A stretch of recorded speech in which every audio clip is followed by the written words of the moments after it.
The advice and opinions expressed by the host of Autism Live and her guests are meant solely as suggestion and should not be in any way construed as child-specific advice. The Center for Autism and Related Disorders advises working with a board-certified behavior analyst who has experience with autism before starting any intensive behavioral intervention. Any choices you make in determining your child's treatment are completely at your own discretion.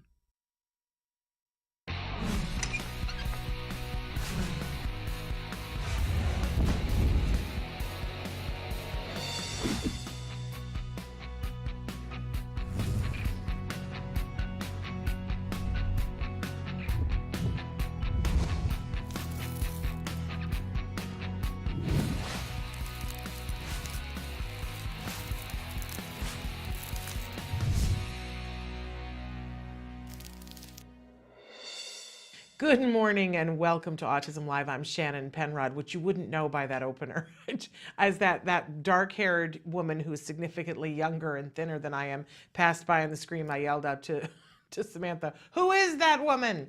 I think we might have to have a contest for somebody to make us a new opener with new footage. I think maybe that's something that we might need to do because we just have no time to do that.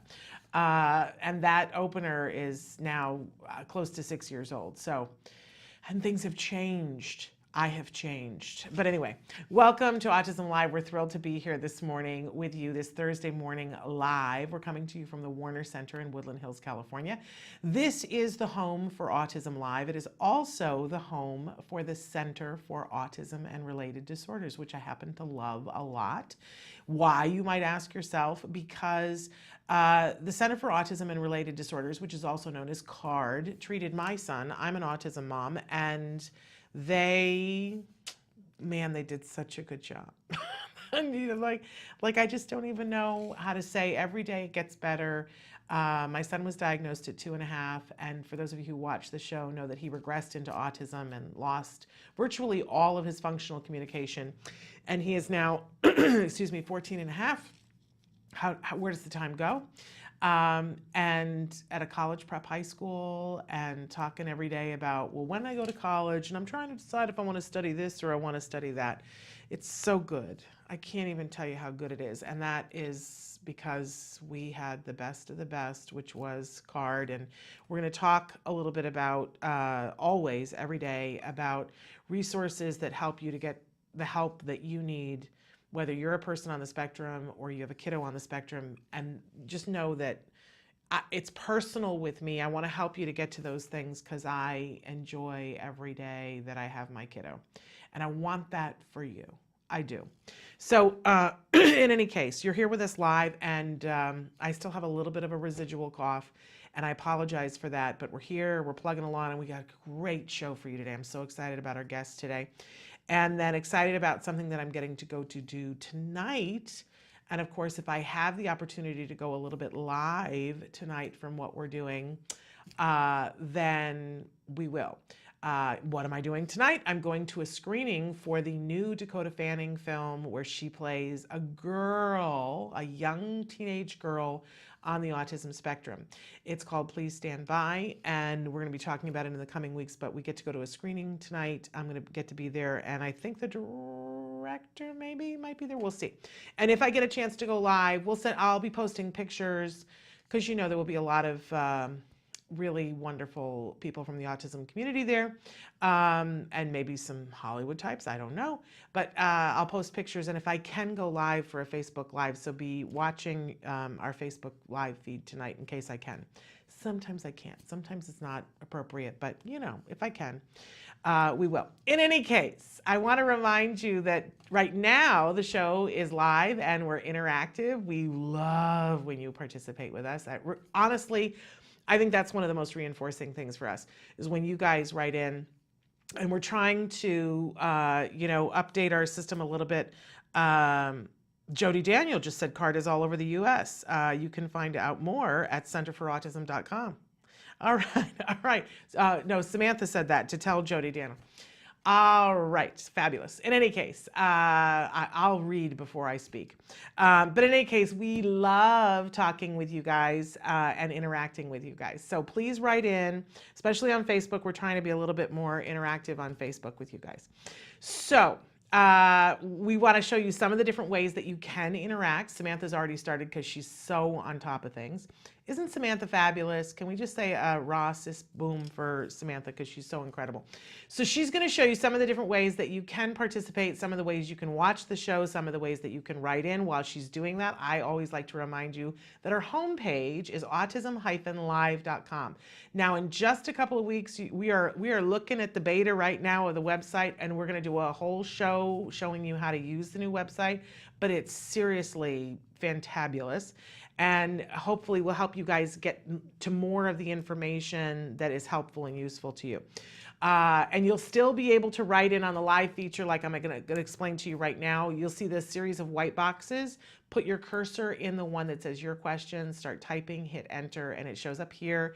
You and I can have a conversation, and better yet, you can ask our guests a question. Now, do remember, when you're talking to the guests, there's about a 2-minute lag. So ask your questions on the live feature as early as you can, because often what happens is you guys ask a question, I say goodbye to the guests, they walk out of the studio, and then the question pops up. So ask early, and hopefully that will make it possible, or you can send it in on Facebook. Also on YouTube, we're watching all of those different things. Okay. I do like to remind you at the start of the show that, we have lots of experts on the show. I'm not one of them. I am now a proud 12-year veteran of this community. My son was diagnosed 12 years and a week ago with autism. As I said, he was 2.5 and he's now 14.5. So 12 years, that's a lot of experience, and I do have opinions that I'm vehement and passionate about because I know how much better it can be, but I'm not an expert. And we need to be very clear about that, because sometimes I have a very strident voice and I can be opinionated and it sounds like I'm 100% sure I know what I'm talking about all the time, but I'm not an expert, and you all need to be aware of that. I'm in your corner. And I want to help you, and I'll share you my experience, strength, and hope, and others' experience, strength, and hope, but not an expert. We do have experts on the show, though. But consider me in your corner, though, okay? And your personal advocate. And write into me when you have things that you need, because I have a lot to pay forward, you guys. That's my deal. All right. Having said all of that, we like to I can't even talk this morning. We like to start Thursday mornings with something we fondly refer to as the jargon of the day. This is when we take on one word, one phrase, one acronym, and we try to figure out, what are they talking about? Why do the experts use these jargon terms? Why can't they just say it in plain English? Because it saves time. That's why. And if we can learn the terms, we can save time and energy too. So we're sort of at the beginning of the new year, and so we're recycling some of the old terms that are really important, because it's important to go back over these terms and do a refresher course on them sometimes. So today's term, we've done it before, it's 3-term contingency.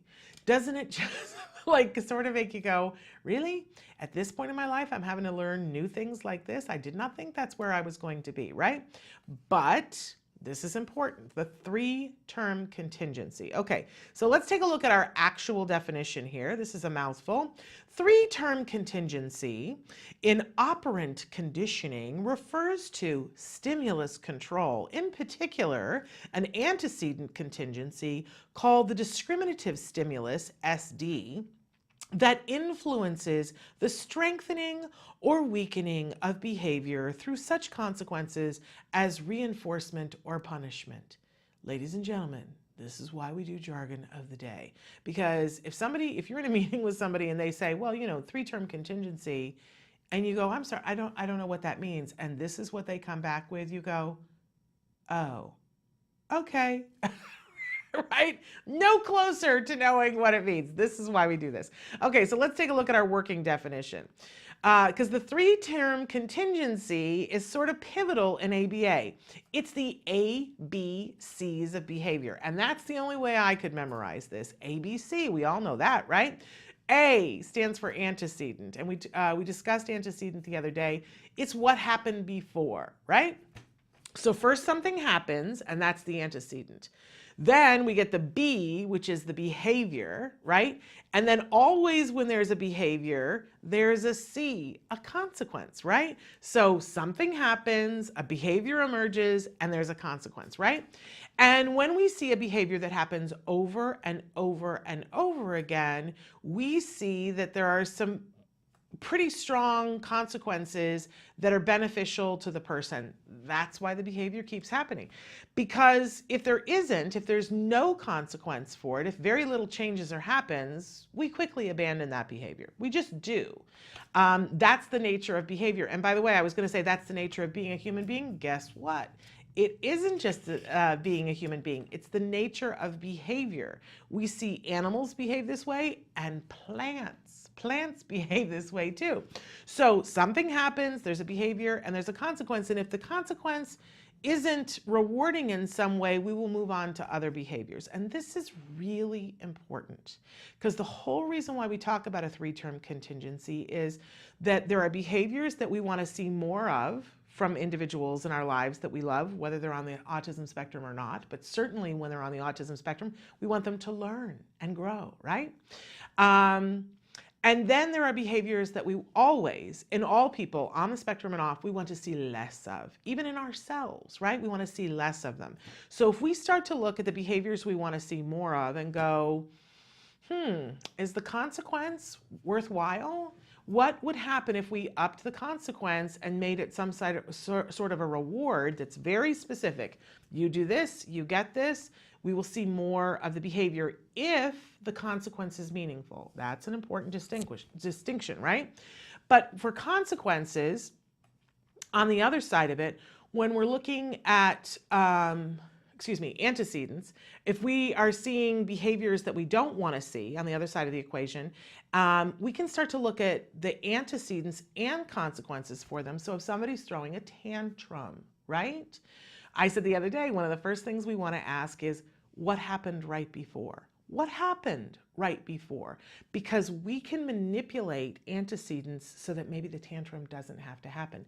Now, that doesn't mean giving in to the person, right, all the time. But if I have a choice as a parent and I'm going into the grocery store and I know that there's going to be a tantrum at the checkout stand, right? I can do a lot of things to prevent that tantrum at the checkout stand. First of all, if my child is wanting a treat or something like that, what I can do is that I can start with a treat. I can say, we're going into the grocery store, and right before we get to the checkout stand, I can have a treat that's under my control that I decide to give to the child so that we just eliminate the tantrum, and maybe it's a healthier treat. That I give them, it occupies their hands, they're busy with it, maybe it's a banana, and they're busy with it, and we don't have the tantrum. So that's an antecedent modification, right? Or we change the consequence, and we can change both of them, right? So for the kiddo who typically throws tantrums at the checkout stand, I might, if I was going to use both, I might say to them, here's a sticker chart, and you have 3 stickers. And if you keep these 3 stickers, then when we're done in the checkout, then you get this huge reward, right? So no tantrums, because if you tantrum, you lose a sticker, right? So I've set up an antecedent and I've set up a huge consequence, right? This is how we monkey with behavior, because the reality that's so hard for me as a parent to accept is that we have so little control over the behavior. We're always focused on the behavior. Oh my gosh, the behavior. But the behavior is not where it's happening. It's what happens before and what happens after. And we have so much control here, very little control here. This is where it's at, right? And this changes this for the better. Make behaviors happen more often, make behaviors happen less often. One of the things that we do, I tell new parents, because this was told to me, take a piece of paper, fold it into 3, right? So you've got 3 areas, and you write A, B, C. If you've got a kiddo who's tantruming a lot, you start to keep a log. When the kid tantrums, you write down under the B, tantrum, and you write down the time, and then you describe what happened. Kicking, throwing things, spitting. I'll tell you what, it helps you with the anxiety during the tantrum because you're like, oh, look at that. This time he's throwing things. Last time he didn't throw things. You become a scientist about it, right? Helps you to deal with the emotions of it, truly.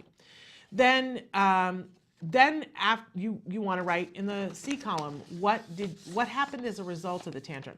It isn't always you, right? Maybe the lady in the grocery store said, stop that, right? So you would write that down. A lot of times you're going to fill this in later. And then the last one you're going to fill in is the A, because you don't have time. You don't know it's an antecedent until after the behavior happens, right? And you're going to have to piece it together. You're going to have to go on memory. It's going to be the least accurate, and you're going to cut yourself some slack about that. But you're going to write down things like, we ate lunch, or I asked him to put his shoes on, or, you get better at it with time. And so keep track of it. And I'll tell you what, before you get to the bottom of the page, you're going to start to see some patterns. And you're going to go, he tantrums every time I give him a red popsicle. I don't think I'm going to give him any more red popsicles. Antecedent modification, right? Or, you'll start to notice in the C column, when did I reward bad behavior? Oh, I gave him a cookie after he threw that tantrum. Oh, I don't want to reward bad behavior. I want to reward good behavior. You will start to see things that you just don't have time in real life to notice otherwise. You're looking at the 3-term contingency.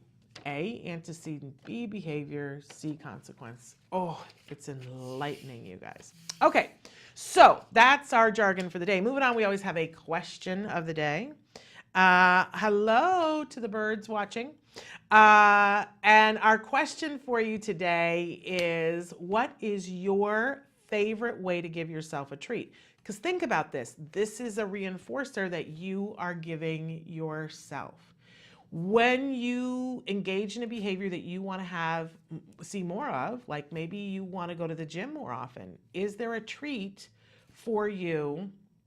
I know there's the benefit of feeling better and all those stuff, but a lot of us, myself included, we need the treat sooner. And maybe it's a littler treat, but if there's some sort of an immediate reinforcer, we will actually see more of the behavior. So what are you doing to treat yourself? I unfortunately treat myself with things that aren't the healthiest thing, right? I can change that. We all have the ability to change that. So what are you doing to give yourself a treat? And this is my new thing for the new year, is to ask myself before the treat, first, what would I like to do to treat myself, right? So it's a preference assessment for myself. And then say to myself, what's the healthiest thing that I can do to treat myself right now? I find that when I take the time to do that, I get a better answer than if I don't ask myself. And I feel more rewarded. So ask yourself, what's your own preference assessment? What would you like for a treat? And are you treating yourself at all?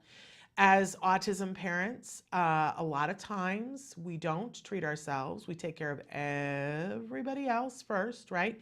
And then we're too tired, right? Right? Is anybody else singing my song? So we got to treat ourselves, and then we have to make the treat something that really is a treat. I found myself with a handful of tortilla chips that tasted like a wet napkin last night, and I was eating them as a treat for myself, and I was like, this is not a treat. This is not good for me. This is not right. So ask yourself, how are you treating yourself, and is it how you want to be treating yourself? Okay. Moving on, we always have a topic of the week, and this will make sense for you. The topic is getting to the reinforcer. So often we have delayed gratification. But remember, a token economy is a way, and money is a token economy, a way to give something that's rewarding in between. I love when Dr. Grampiche talks about money as a reinforcer, and she says, because money itself, it has no meaning except the meaning we give to it, right? We know, oh, I get money, now I can go buy that pair of shoes that I wanted. I can go buy those earrings that I wanted, or I can buy food that I want, right?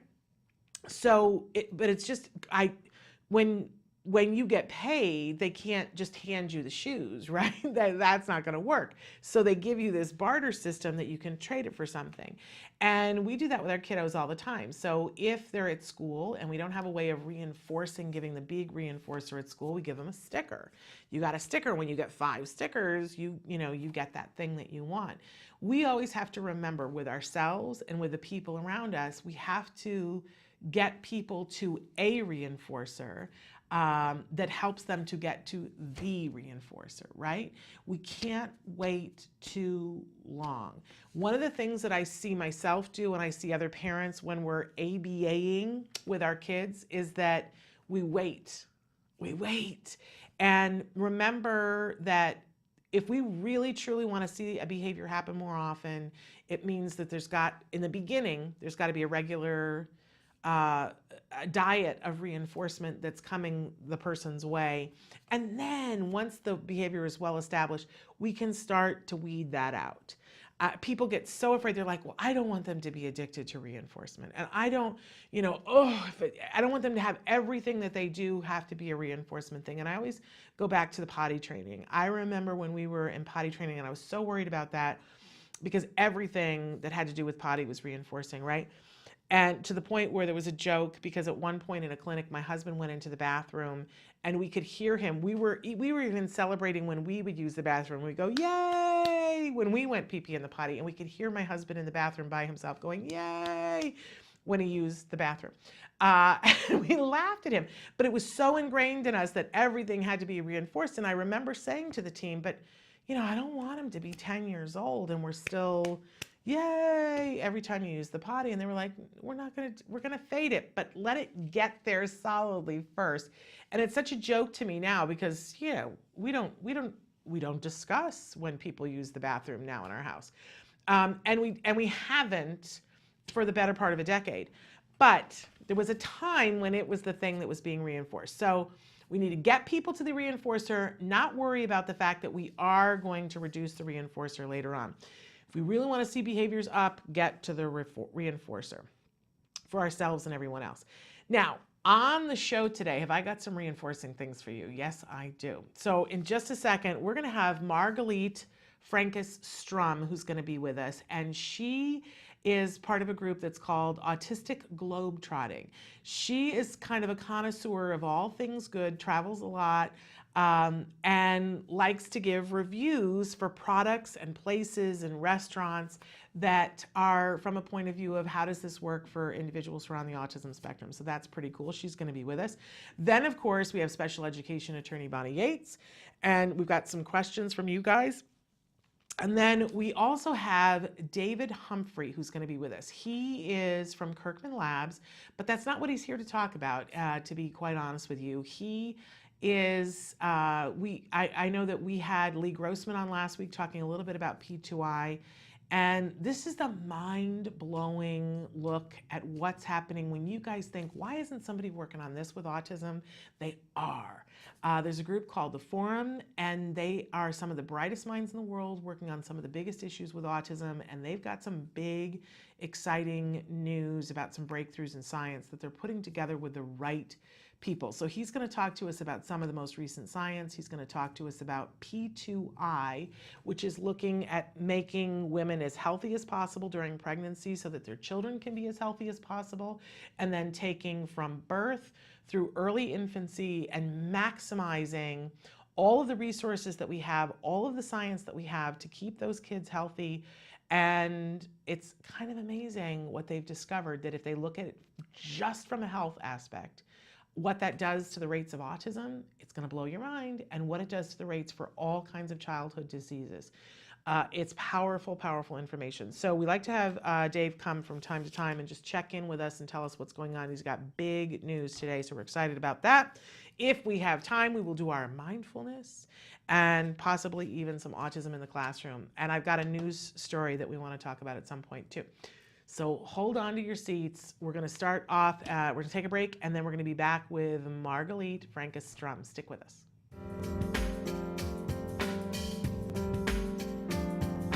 Hi, I'm Kara Kaczynski, the Pocket Occupational Therapist, and we're here in Dallas, Texas at the Future Horizons Autism Super Conference. So the book is the Special Needs School Survival Guide, and it's everything you wanted to know about school. It is, okay, so it starts out with just different diagnoses that you might see, and then I explain them in clear terms, no technical jargon, and then each little diagnosis area has about, 50 to 100 activities that you can do at home or at school or cheaply and effectively. So it's just full of information that you can use right now. And the cool thing about it is at the end of every chapter are resources that you can use and access in the internet from a computer. And it's not just for kids with any diagnoses either. It's for kids that are just having trouble with handwriting or with dressing in school or transitions too.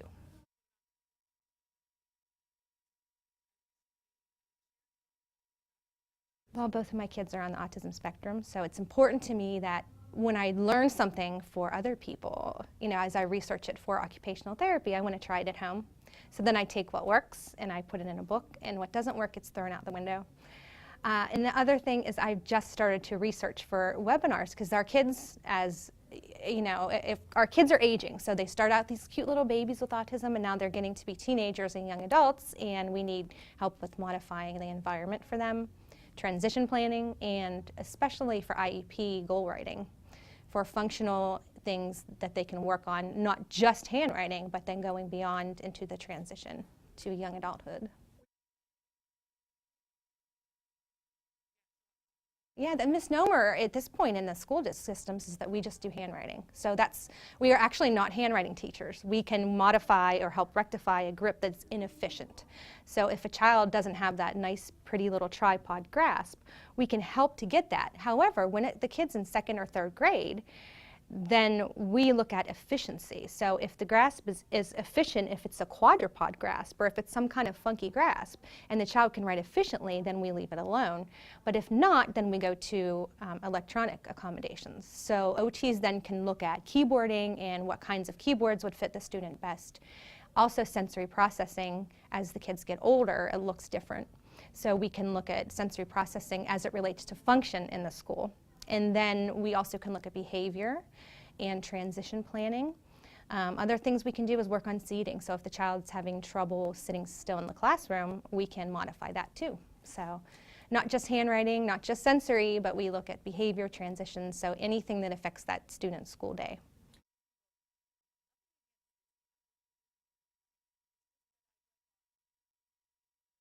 Right, so that's a really good question, because sensory processing disorder did not make it into the last DSM, which is the way that medical professionals classify disorders. So it did make it into the classification under autism, but sensory processing disorder is very confusing, and a lot of therapists treat it differently.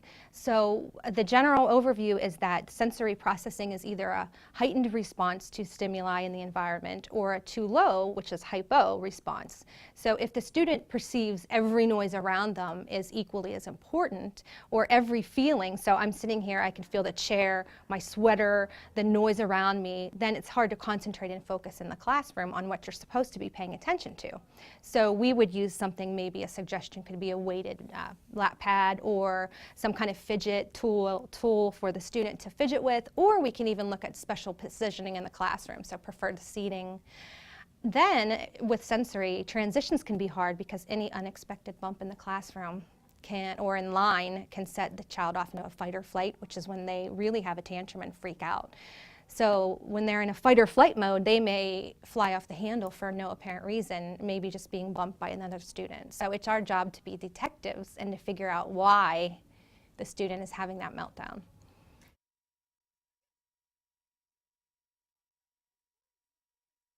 So my CDs were created for my own kids my son in kindergarten didn't like the fire drills. So he was afraid to even step foot into the classroom because the fire alarm may sound. Of course, the school's not going to say, oh, let's just set off the fire alarm for your son, Bob.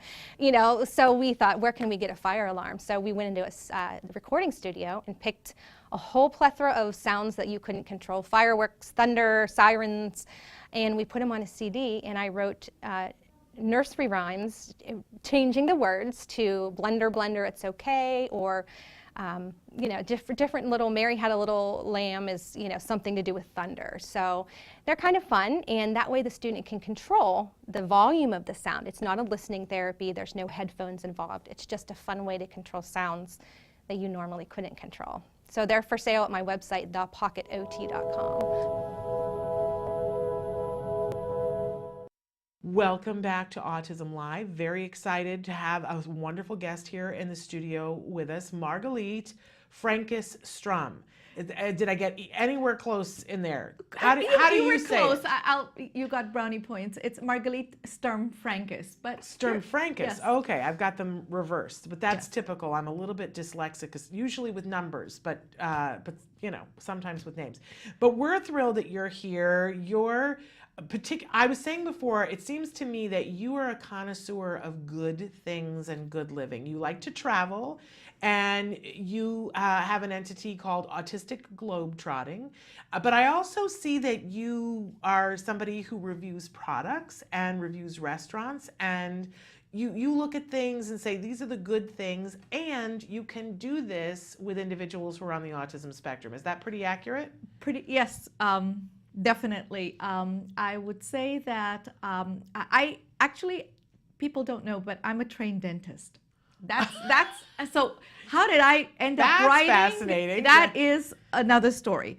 But the thing is that after I had my kids, I have a son who's 24 now, and he's on the autistic spectrum.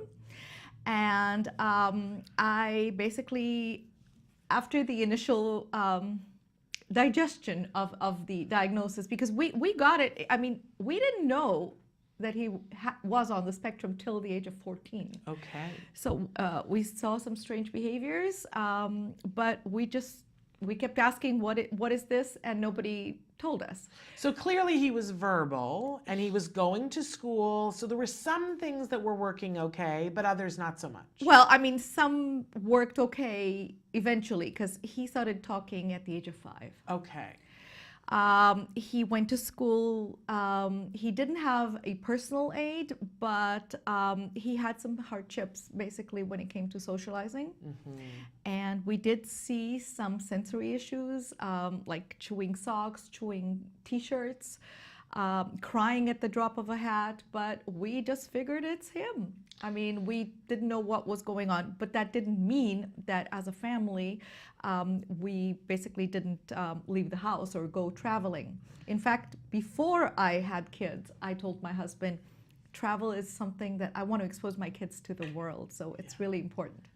And so you continue to travel and adapted and learned, and now you want to share that with the world. Definitely. Adapting is a wonderful word, because I just always, and I tell my readers that you should basically visualize your trip before you take it. So you think, okay, so what can go wrong? A, B, C, and have a plan. But it doesn't mean that you don't travel. I mean, things will go wrong. Things happen. They make really great Thanksgiving stories around the table when they go wrong. But the thing is that it doesn't mean that you don't travel. Yeah. And this is something that I think the message is really important to basically put it out there. Absolutely, because I know I certainly went through a phase, and I know a lot of other moms who go through this phase where you become a shut-in, where I was afraid to go to the grocery store because of the tantrum that my son would have. And I was just recently having a conversation with somebody, and I said, it isn't just the tantrum, it becomes the fear of the tantrum. And you don't go places anymore. And you really, first of all, you lose out on all that educational experience with and for your child.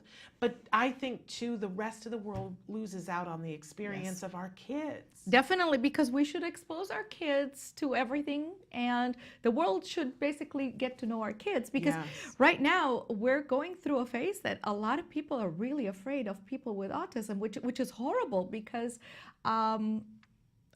you know, my kid basically, and I'm sure a lot of other kids out there, basically are misunderstood. They're not going to sit and harm anybody, even if they cry in public, which we've had meltdowns. We've had meltdowns. My son basically broke down and started crying in the middle of Lisbon airport. Oh, wow. But it doesn't mean I'm not going to travel. There you go. The thing is, so you've made up your mind. You just do it. Yeah. What would you say, do you think that's the hardest moment that you ever experienced, the meltdown in Lisbon, or No, probably, probably the meltdown on the airplane from Tel Aviv to London was worse because we were over Turkey, and I was thinking, okay, they're going to land the plane in Turkey. So Okay. that was one of the breaking points. But still, the thing is, my kid has meltdowns at home. He'll have meltdowns when we travel and he doesn't get what he wants at that specific point, or he's very tired and exhausted. But the thing is, you still just go and live your life. And so, but I'm so happy to hear you say that, because a lot of people are like, oh, I'll bet when she travels, her kid doesn't have problems. But you're on a plane. How many hours is that trip from Tel Aviv to London? It's a lot. It was only 4.5 hours, but Felt like an eternity? time stopped on that plane, I can tell you that much. So you can figure 4.5 hours, his iPad is not working. And to make it better, his screen in front is frozen too.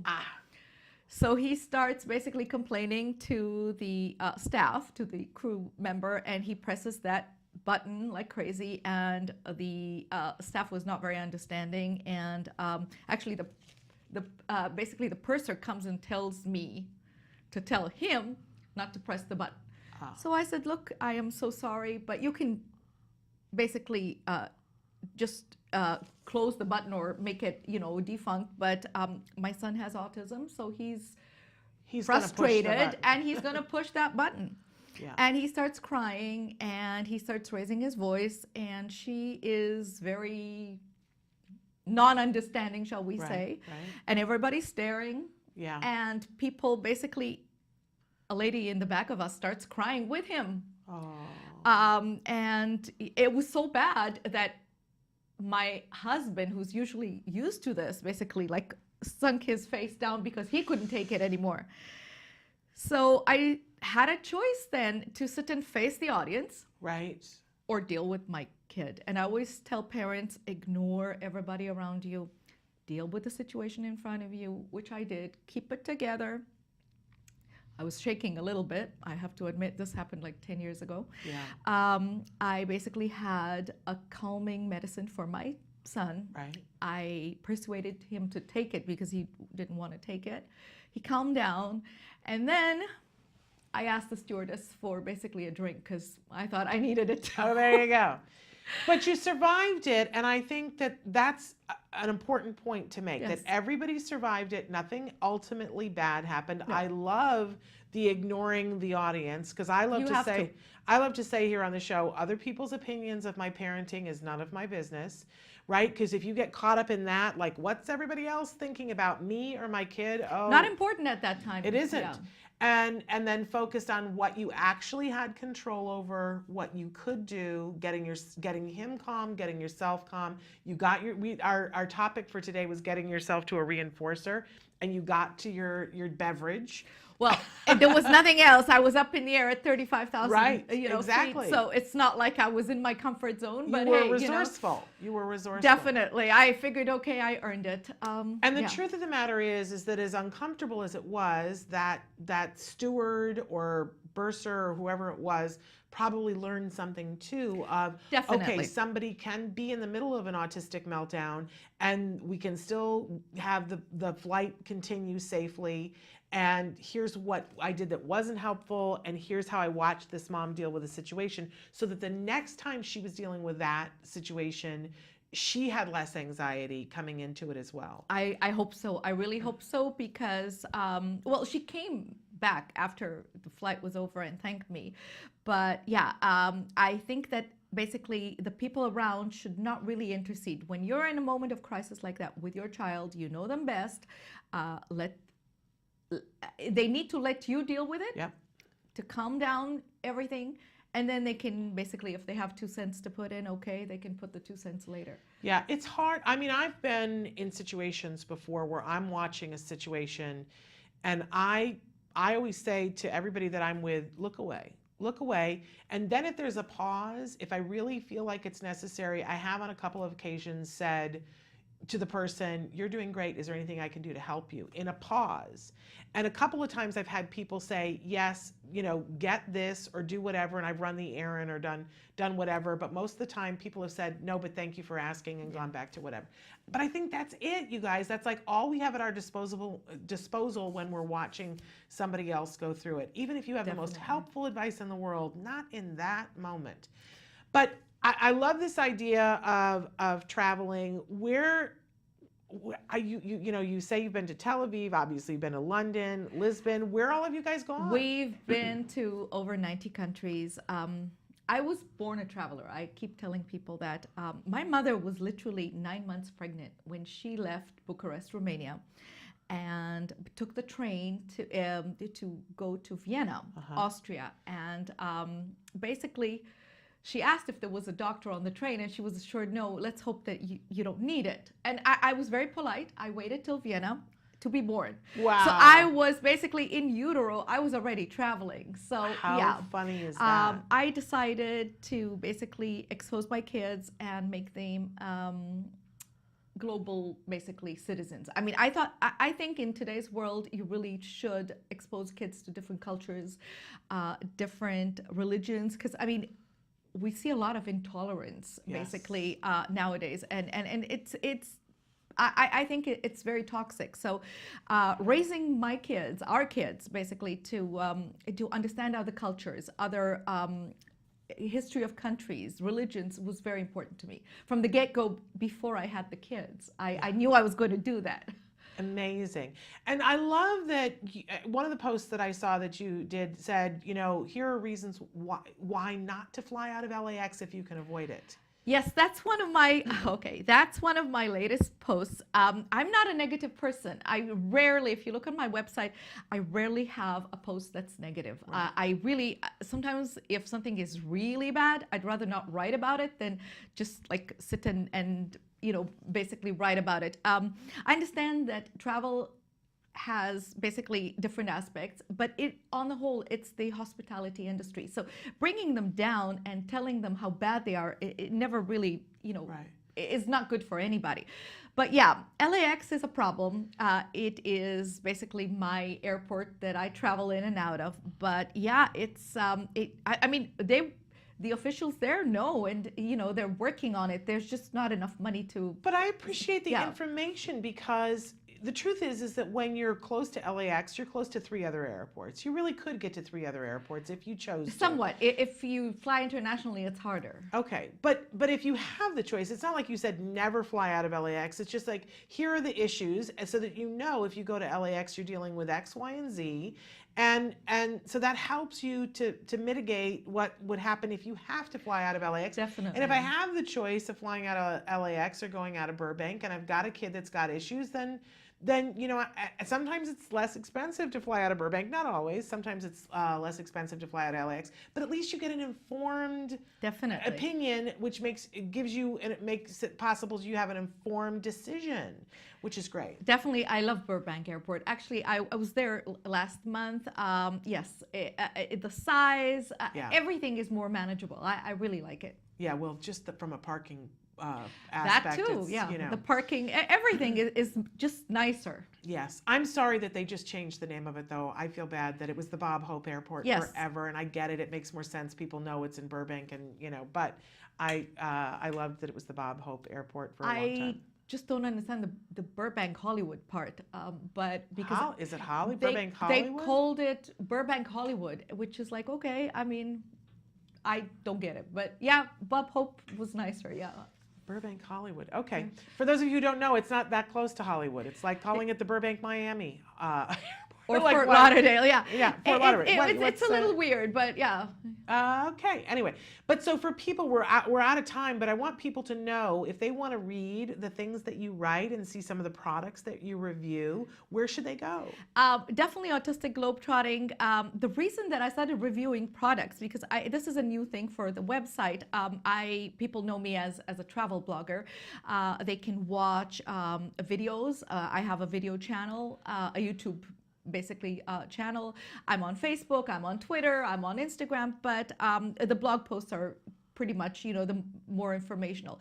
I decided to go into lifestyle because I realized that a lot of parents don't know a lot of products. So if I see a product that is helpful basically to a person with autism, then I figured I should write about it. Absolutely. So yeah, that's how I got into that and into the movies and the restaurants and everything else. As we progress basically, and our son right now is 24, it's a good idea to just go with him. And so let me ask you this, if our viewers had questions, if they're getting ready to fly someplace and they'd love to have your opinion about airports as they're flying around the country, around the world, or if there are products that they want to know, can we have them write into us and forward it to you? And Definitely, you'll write back? of course, and they can also access the Facebook page, Autistic Globetrotting Facebook page, and also just contact me. It's free. I am not here basically to promote any specific product or to make money of it. I'm here to give advice and help the parents. We love that. So yeah, that's pretty much my project. I bet you've got some good advice on dentists too, which is a whole other thing. Well, as a former dentist, or yes. Yeah. All right, we'll have to have you back on the show to talk about more things. But we thank you so much for coming in today. Thank you for having us. And for shedding light on the fact that you can travel, and we should be traveling. Yes. It's an amazing, amazing opportunity. Well, I just wanted to, if you're in the LA area, free museum day on the Sunday. Try it out. Take your kids out. I mean, what can happen? If they don't like it, it's free. You can just walk out. But definitely try it. Almost all museums in the Los Angeles area are free that entire day. So if there's a museum that you've wanted to go to, but the cost was setting you back, go. It's going to be crowded. Be prepared, right? A little bit, but I don't think it's that. I mean, it's that bad. If you haven't taken your kid to any museum, start with a smaller museum. It's more manageable. Okay. If you really want to see one of the best museums in LA, definitely the Science Center is our favorite. Oh yeah, we love that too. All right, we're late getting to Bonnie Yates, but thank you for being here, and we're going to take a break and be right back with Bonnie Yates, special education attorney. Stick with us. Hi, I'm Yvonne Johansson, and this is My Little House.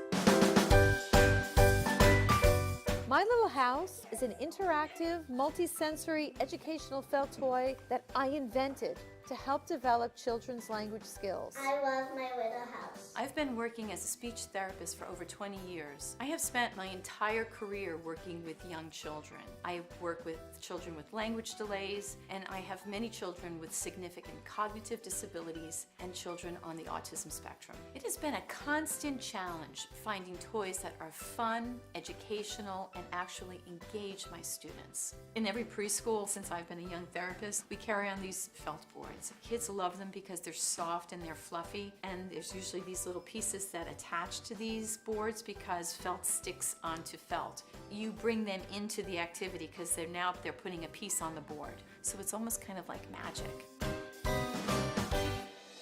So then I just thought, wouldn't it be great if I could just take this one-dimensional board and make it into an actual three-dimensional toy? How cool would that be?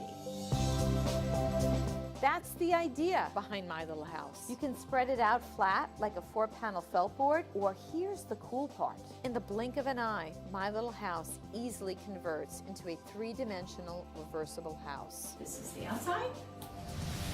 This is the inside. My Little House comes with 36 felt cutout pieces that match outlines in 8 colorful rooms. And they're felt, so they stick. Each piece inside My Little House has been placed with purpose. For instance, in the kitchen, whole, half, under, on top, inside, big, bigger and biggest, empty and full, circle, triangle, inside, outside. Really cool thing, I have a nonprofit, Lecotech. They are the folks that put out the Differently Abled Guide for Toys R Us. They've been doing it for 25 years. They gave me their seal of approval as a toy that they feel is a toy with purpose, and that will make a difference. But My Little House isn't just for kids on the spectrum or with significant disorders. It's also for typically developing 2 to 5-year-olds. It's a fun toy. Oh, this is so soft. That piece goes. Recently, I took my little house to the American Speech and Hearing Association convention in Philadelphia, and the response from my peers was overwhelming. Hundreds of therapists, teachers, and heads of school districts wanted to order them. It was real validation for me that this truly is a toy that needs to get out there. Hi, I'm Shannon Penrod. I'm a proud autism mom, I'm a former educator, and I am the host of Autism Live. And as all three of those things, I want to recommend to you My Little House. This is one of the smartest toys I have ever seen for teaching language to kids who have emerging language. Whether they're on the autism spectrum or completely neurotypical, it's a great, fun, reinforcing toy, but it's especially great for our kids that are on the autism spectrum because it makes learning fun and it makes it tactile. They have these felt shapes and they get to match them up. And I'm telling you, even the adults love to play with this. We loved this toy so much that we wanted to be able to bring it to you at a great discount. So right now, if you will go to www.smartfelttoys, and when you get to the coupon code, put in a-live.com, you'll get $5 off. Isn't that great? So I want to encourage you, go and get My Little House for all the kiddos in your life.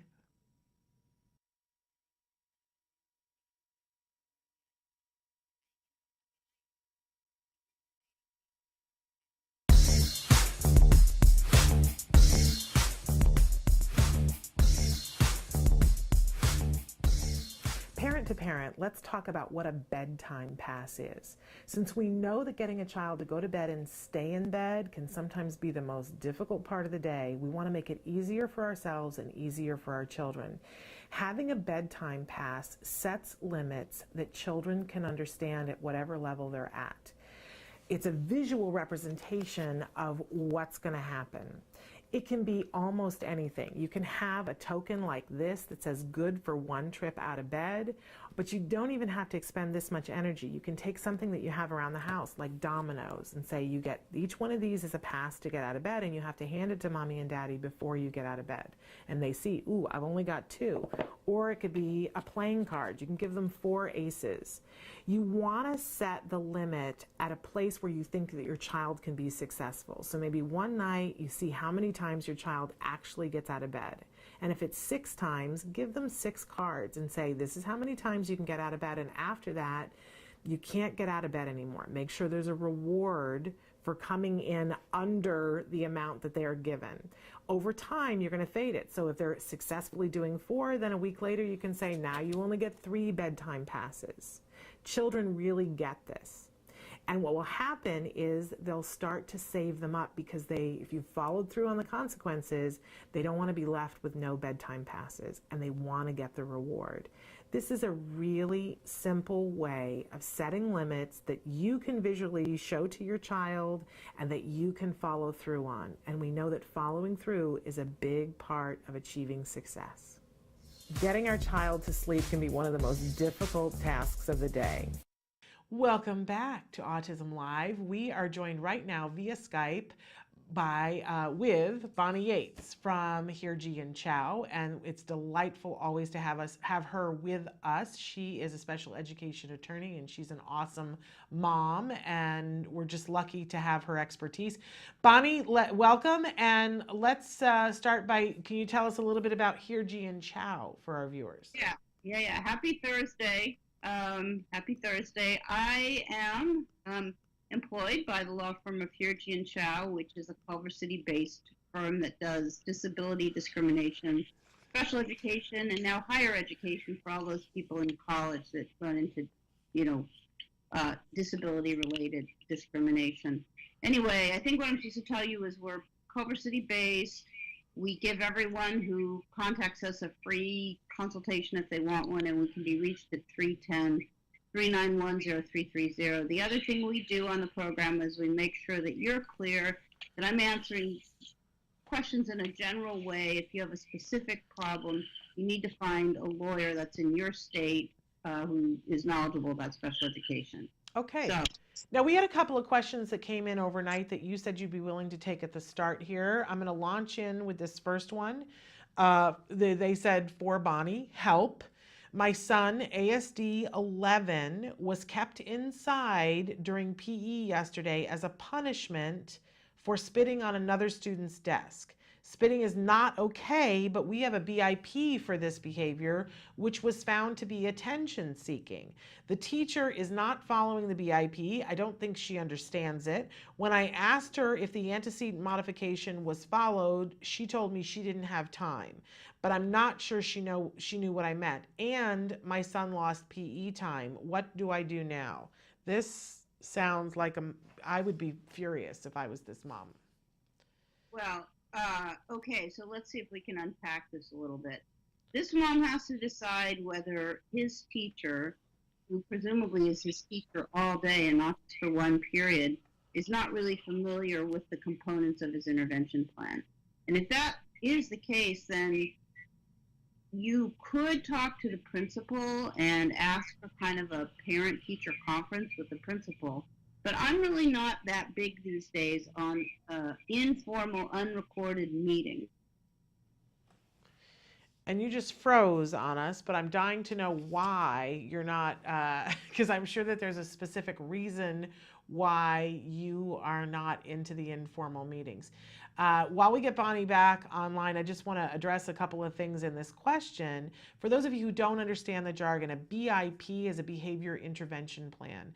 And it sounds to me like this child has behavior intervention plan specifically for spitting, that this is an issue that he has in regards to his autism. It's a sensory thing, although they must have done a functional behavior assessment on it, because she said it was found to be attention seeking, that he spit. Maybe it started out being a sensory seeking thing, but now he does it for attention. So he spits on something and he likes the attention that he gets from it. Kids like attention even when it's negative.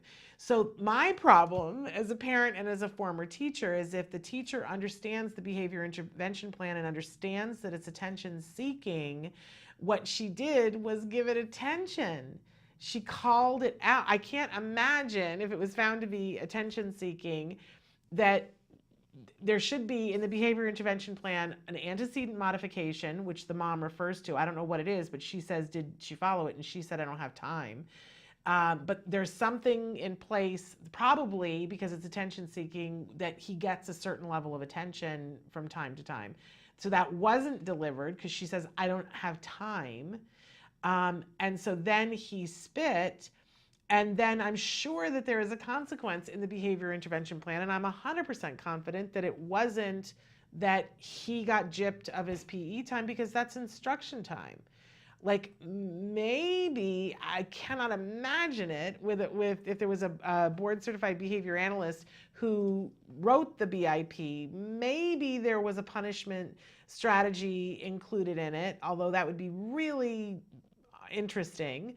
But it wouldn't have involved losing instruction time. So I'm thinking the teacher doesn't understand the behavior intervention plan, and you can have the perfect behavior intervention plan, but if the person who's supposed to implement it doesn't understand the finer points of it, it's a really not even a good paperweight, because it's a piece of paper that nobody's using and that a whole lot of people researched to put it together.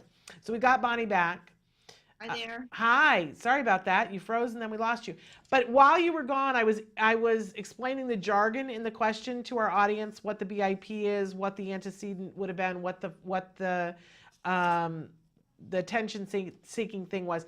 But where we lost you, Bonnie, was you were saying that you're not a fan of informal meetings. And I said to the audience, I'm dying to know why you're not into informal meetings anymore. I'm sure there's a good reason. I'm not in fact, I'm just trying to cancel one for my sister tomorrow. I think it's a waste of time not to document stuff, because you never know if you're going to have a problem, right? And I don't know whether what we're seeing is a pattern of seclusion or if it's an isolated incident. But if they don't understand the behavior support plan, even if this has only happened once, it's going to happen again. Yeah. Yeah. So, I'm assuming the spitting isn't, a one-time only thing. So, that's my reason. They'll say it's overkill. They'll say that you can have a little quiet meeting for half an hour. They won't want to get the team together. But if the teacher doesn't understand his behavior support plans, he's going to get kicked out of school. So, sooner or later. Well, and So how about the aspect of using a punishment to take you out of another class? That's also not consistent with his IEP requirements. I mean, whatever the behavior support plan says about how this is supposed to be dealt with, that's what needs to be followed. I would also ask if the behavior support plan is a competent plan, if it was done based on a data-driven functional behavior assessment, or if it's just one of these sort of little template-y things. But in any event, I'm concerned if the teacher isn't comfortable with how to implement the plan, because we'll see more of this. And, we have cases where we get the logs after a few years, and people will have dutifully been filling out incident reports, and you find out that the kid has been restrained, secluded, and other things which don't help anybody. So Okay. This is my let's be really proactive and nip it in the bud approach to this problem, where possibly an informal meeting with the principal and the teacher might suffice. Maybe the teacher would like it better because she wasn't called out, but you won't really know until it happens again whether you should have documented it or not. I suppose you could write a letter, memorializing the meeting that you had. That might be okay. But I think part of the problem is we really need the other parts of the team that are involved in delivering the behavior intervention to assist the teacher, Okay. to talk through with her. So And the for you to truly proactive thing then, Bonnie, would be to call an emergency IEP and gather the whole team. And well, let's talk about that term. okay. There is no such thing as an IEP that you can cause to occur in fewer than 30 days. You may say, I feel like this is an emergency. Can you advance a date of my IEP? But you can't make them do it.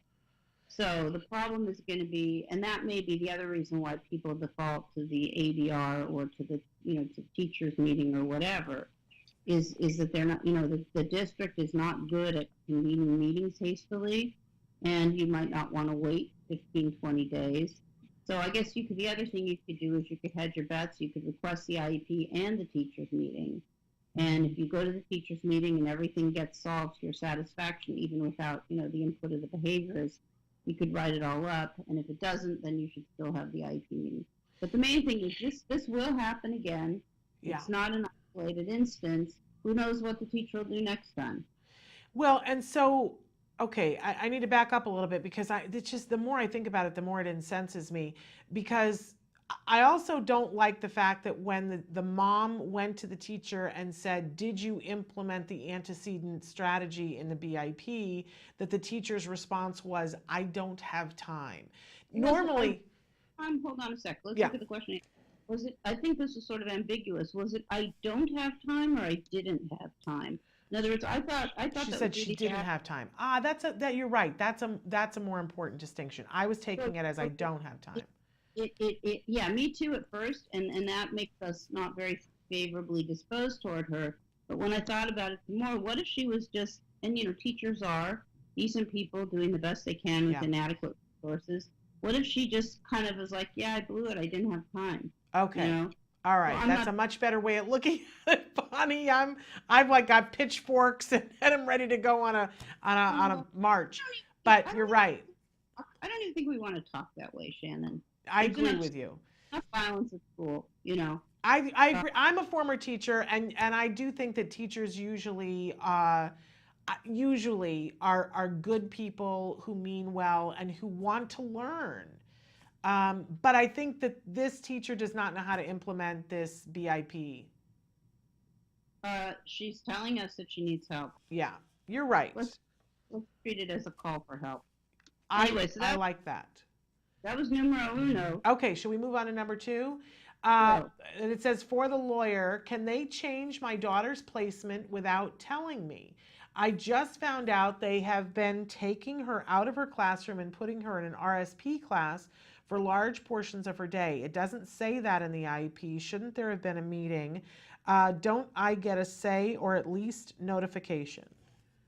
Okay, so the answer to that is yes, and this is a common pattern. First of all, you'll remember, we'll talk about it, I'm sure another time on the program, that a change of placement without notice, or an IEP meeting is a violation of IDEA.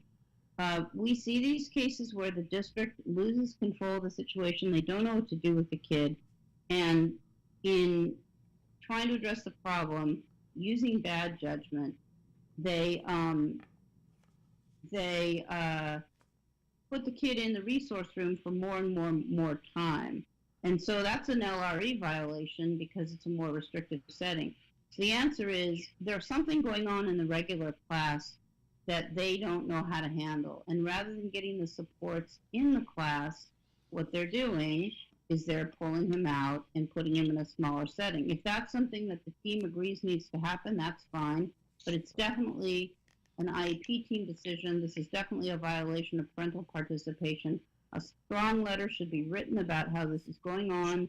It's illegal. You want to have an IEP meeting to discuss it. And in your same letter, demand the logs explaining that you want to see, how much time he's been removed, on how many days, because he will be entitled to compensatory education for the time he was pulled out of his presumably general ed class. So that's the answer to number 2. Okay, great. And then we wanted to go back to due process. Yep. Okay. We're all due process detectives. We're being due process detectives.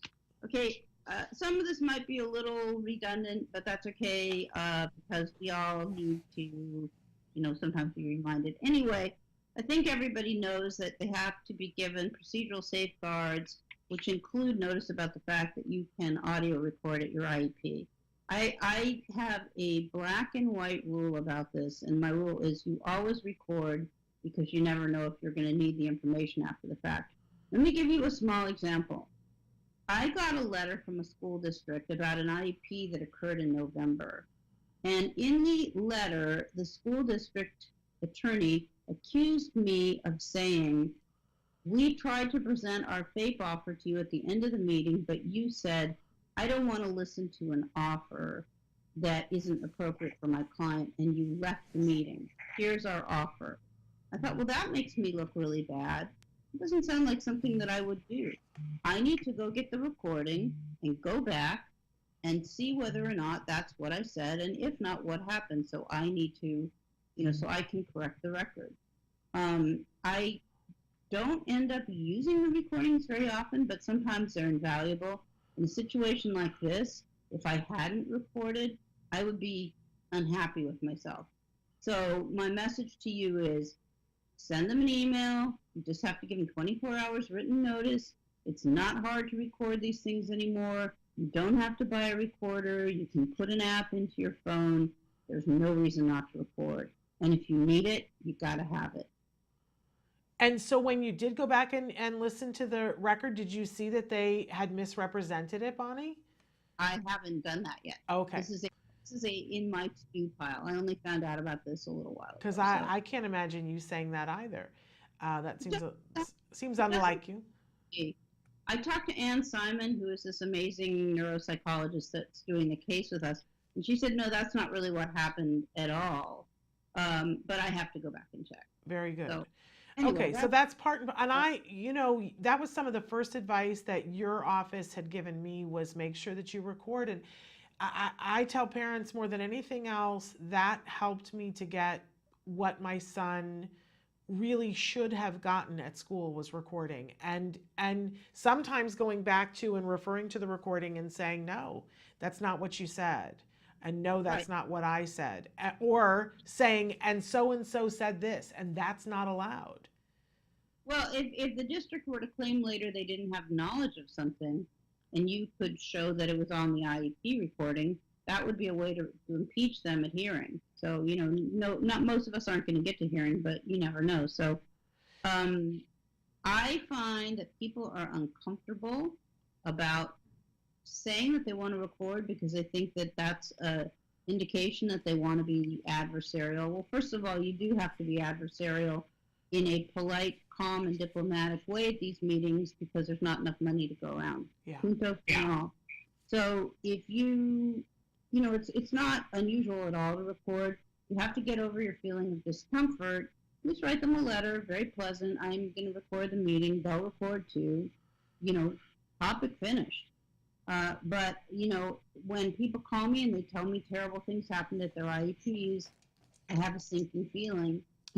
And usually, it turns out that they haven't reported. I always say to parents, I think that the schools do, when you send the email off and say, by the way, I'm going to be bringing a recorder, so this is your notice that I'm bringing the recorder, I do think that the schools notice that. I think they go, oh, this is a parent that's going to be one of those parents. And by saying one of those parents, they mean they know the rules, they mean business, they're there to make sure that their child gets a free, appropriate public education. And I personally feel like that's something you want to put out there. It does mean, I do think it means that your kid will get more of a free, appropriate public education. Well, this is a proverbial question because there's always a tactical question of whether or not to bring a lawyer to the IEP. Yeah. And the answer is it's hard to know. They will lawyer up. They probably won't do some things that they would do if you were there. I've had people tell me, sometimes we have to do audio recorded IEPs where we're not even there. We're participating remotely. And afterwards, a client will say things like, oh, man, when you were talking, they were rolling their eyes and all this stuff. Excuse me. So that is not really okay, but, that's just what happened then. But anyway, the reason you record, even though it changes the dynamic and it perhaps puts the district on notice that you're not asleep at the wheel, is because you just don't know what's going to happen. Now, we all know that districts take advantage of people, particularly poor people, particularly Spanish-speaking people, and they do things like they rush them through half-hour IEP meetings, and they don't do anything to educate them about really what this process is. And we know that those are never captured on, in any way that we can prove that it was a denial of faith. But honestly, there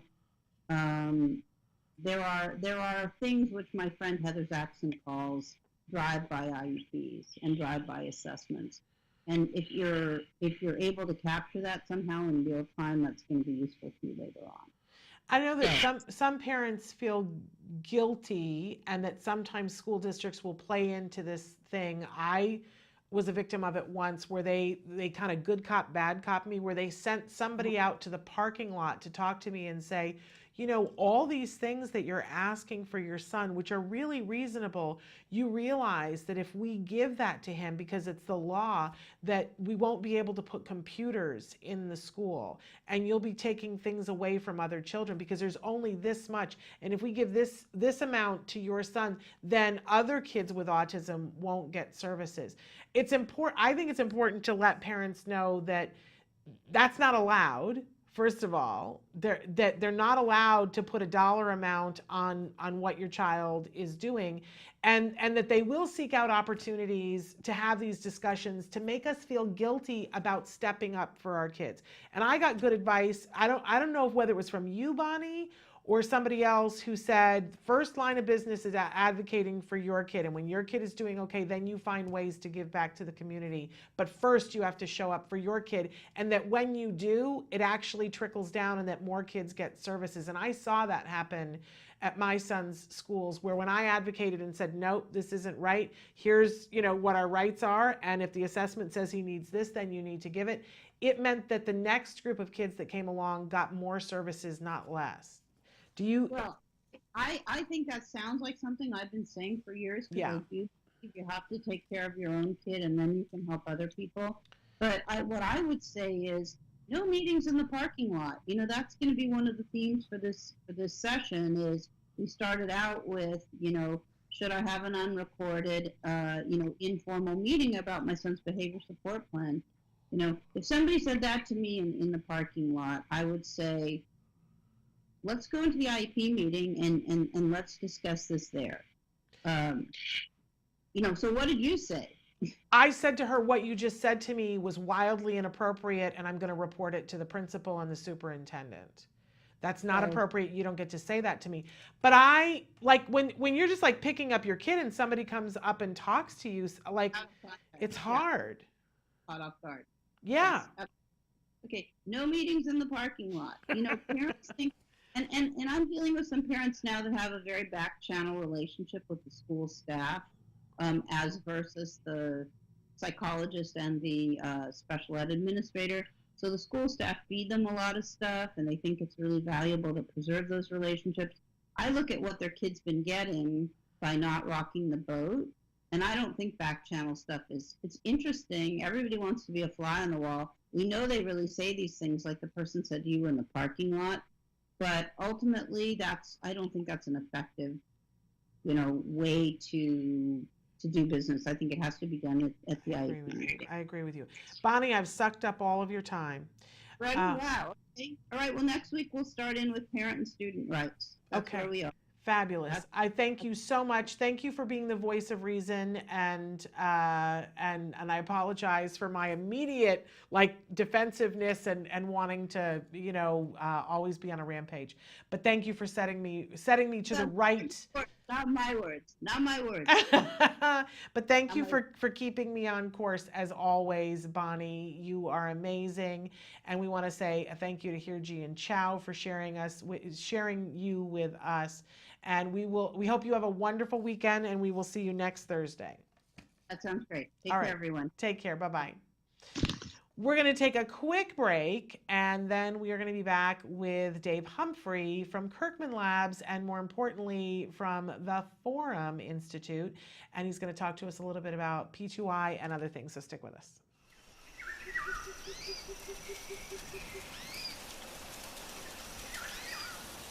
We're very excited because we're in the Noah's Ark exhibit, and we're here with Jason Porter. Thank you for taking us on this tour. Oh, thanks for having us. So you're going to show me around a little bit and show me some of the secrets of the Noah's Ark exhibit, right? Yeah, I'd be happy to. Cool, let's go. Yeah. So Jason, tell us, this is an amazing space. Why is it so incredible for children? One of the values of the Skirball Cultural Center is taking care of the earth and one another, and so this idea of repurposing materials that would otherwise be tossed off was a big component to how we design the galleries. It's based on, certainly the story that everyone knows is the one from the Hebrew Bible, the story of Noah.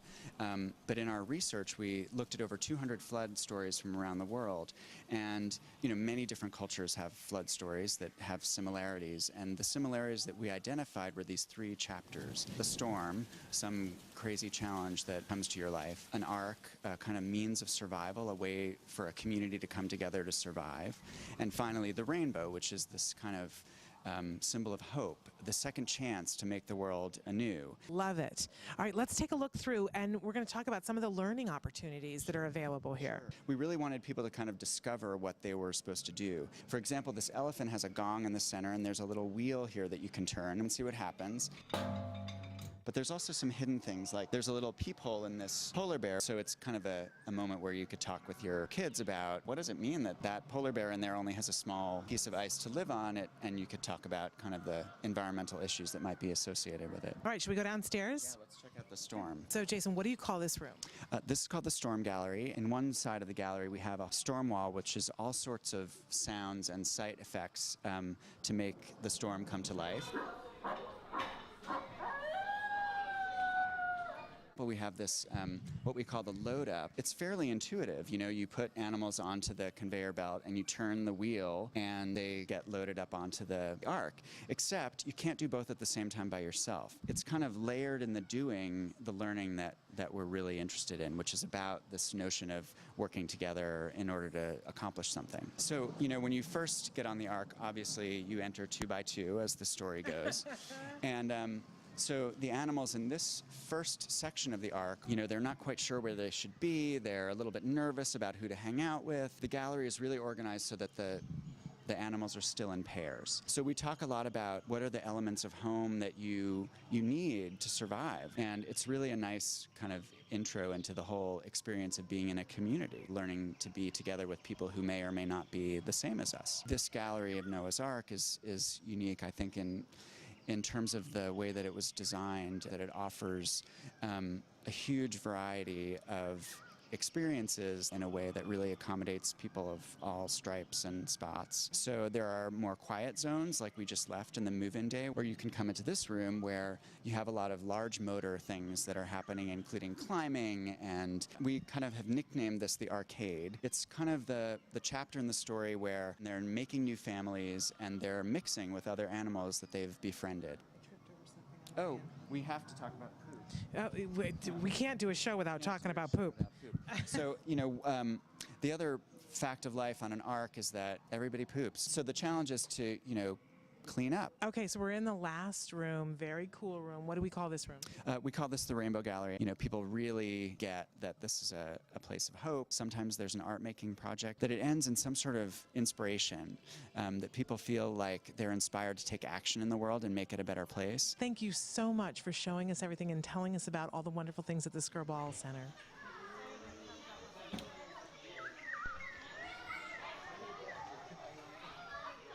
Welcome back. Our next guest this is not his first time on the show, but we love it when he's here. Dave Humphrey is with us.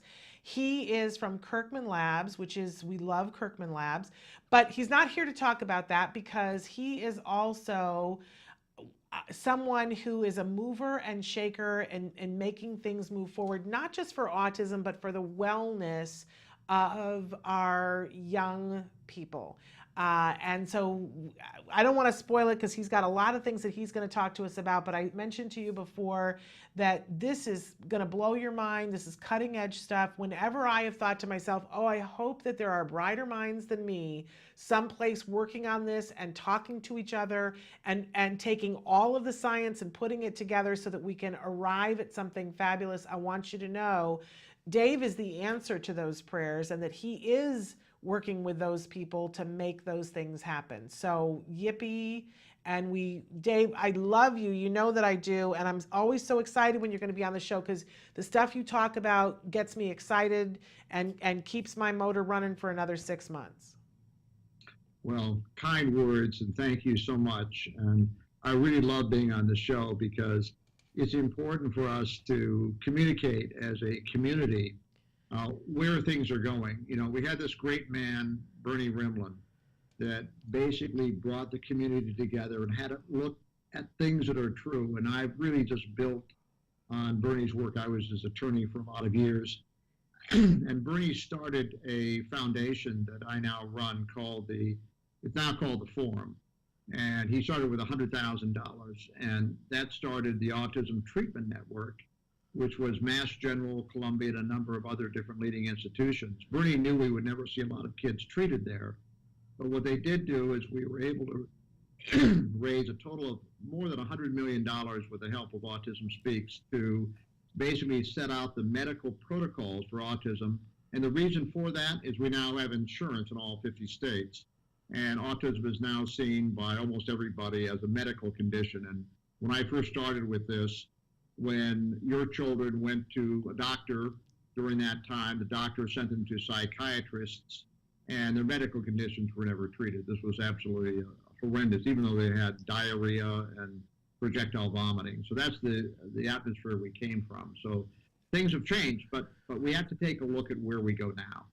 And I want to talk about, I don't know, do we have a slide? We do. We're going to go ahead and start with this because you've got some great slides. Yeah. I'm talking not for Kirkman, as she mentioned, but for the Forum, which is not well known in the autism community, but it's the largest U.S. think tank in the world for special needs children.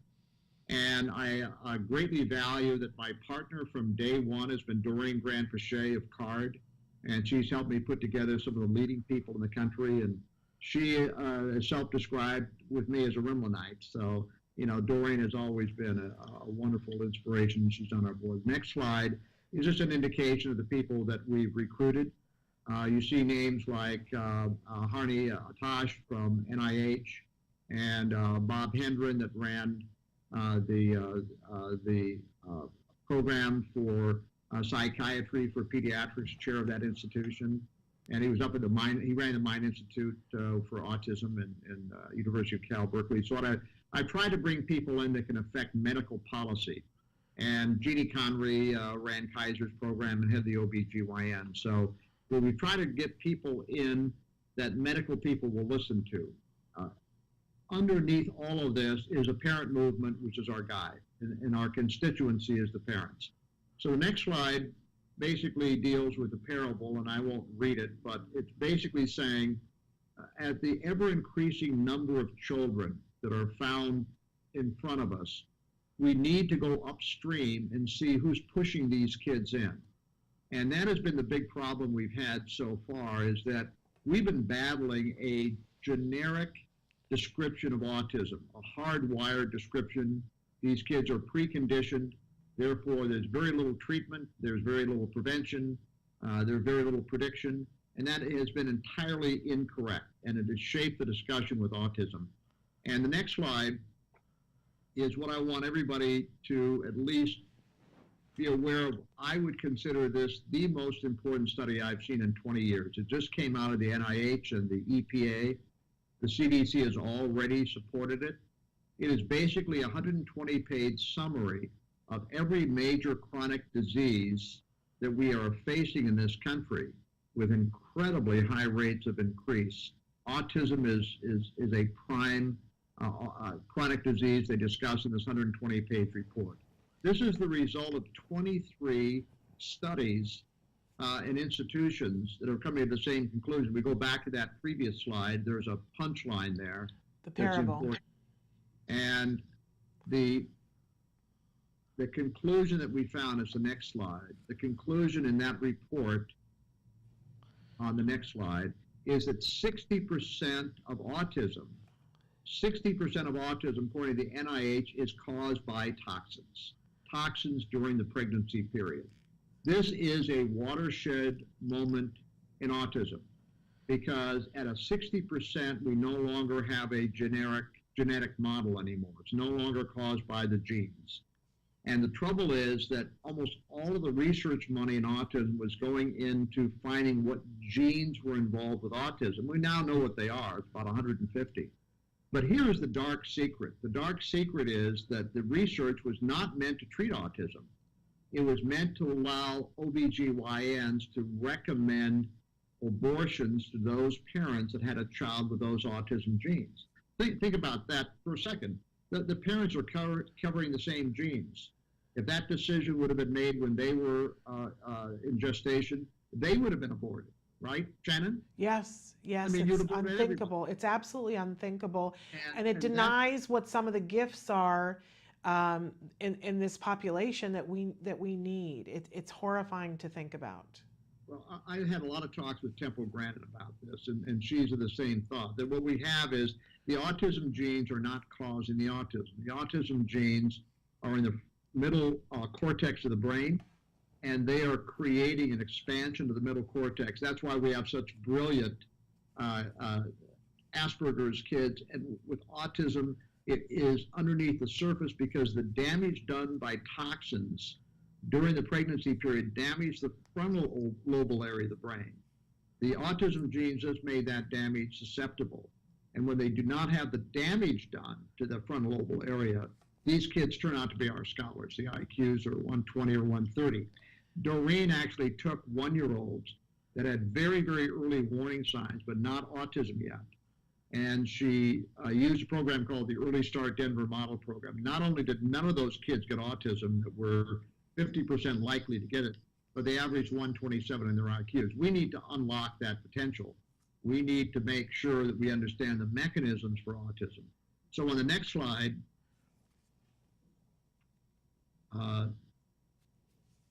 that you have there, we're next going to talk on the next slide, is that it's not just autism. We have a problem with miscarriages. 30% of all miscarriages is a figure that we use in this country. Half the women don't even realize they are miscarrying at the time. They just have repeated failures to get pregnant. Preterm is at least 10%, 11% of all births. The big problem there is it reduces IQs by 10 or 15 points, reduces life expectancy by 10 years. But then look at everything else. Autism is now 1 in 36 for the new CDC figures. Asthma is 1 in 8. Allergic eczema, 1 in 5. It goes down. Serious food allergies, 1 in 12. Cancer, my daughter works for St. Jude, the leading cancer hospital. It's 1 in 200 kids getting leukemia, so second leading cause of death. So all of these conditions, autism sort of leads the pack, but autism is part of a condition caused by damage done to the brain, damage done to the system during the pregnancy period. So the next slide, we talk about what this looks like.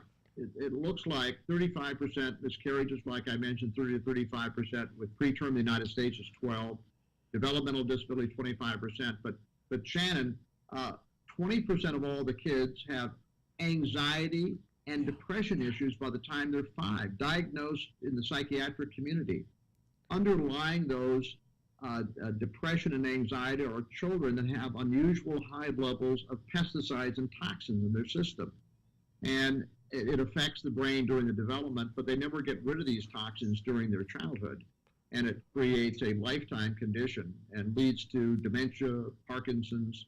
You take a Parkinson's patient, do a tox screen on them, and they're loaded with toxins, including high levels of arsenic and other conditions. Okay, the next slide deals with where are we looking at in terms of medicine. And the left-hand chart is almost all the conditions in medicine were measles, mumps, rubella, so forth. Pretty easy to come in, broken arms, doctor takes care of it. Now look at the right-hand column. All of these conditions are being substituted with autoimmune conditions, asthma, diabetes, multiple sclerosis, Crohn's, autism. They're all going up at exponential amounts. It's because the child is being damaged during the period of gestation and early childhood by a sea of chemicals that we never saw before. Okay. The next slide deals just with where it comes from. Where it comes from is every place. It comes from flame retardant in mattresses. It comes from arsenic in rice. It comes from air pollution that just goes out the window. And the food quality that we take is deficient, so we don't really have the protection against these toxins. And it's going to get into an area I'll talk about, which is called glutathione levels. And many of you may have heard it. It's probably the single most important word in the detox movement is glutathione.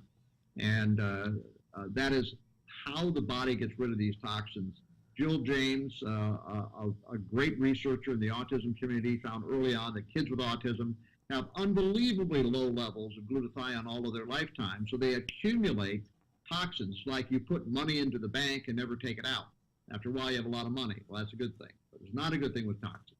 So glutathione levels are extremely low, and that makes it very difficult for the child and the adult, and it is a lifetime of disorders and autoimmune conditions. Next is,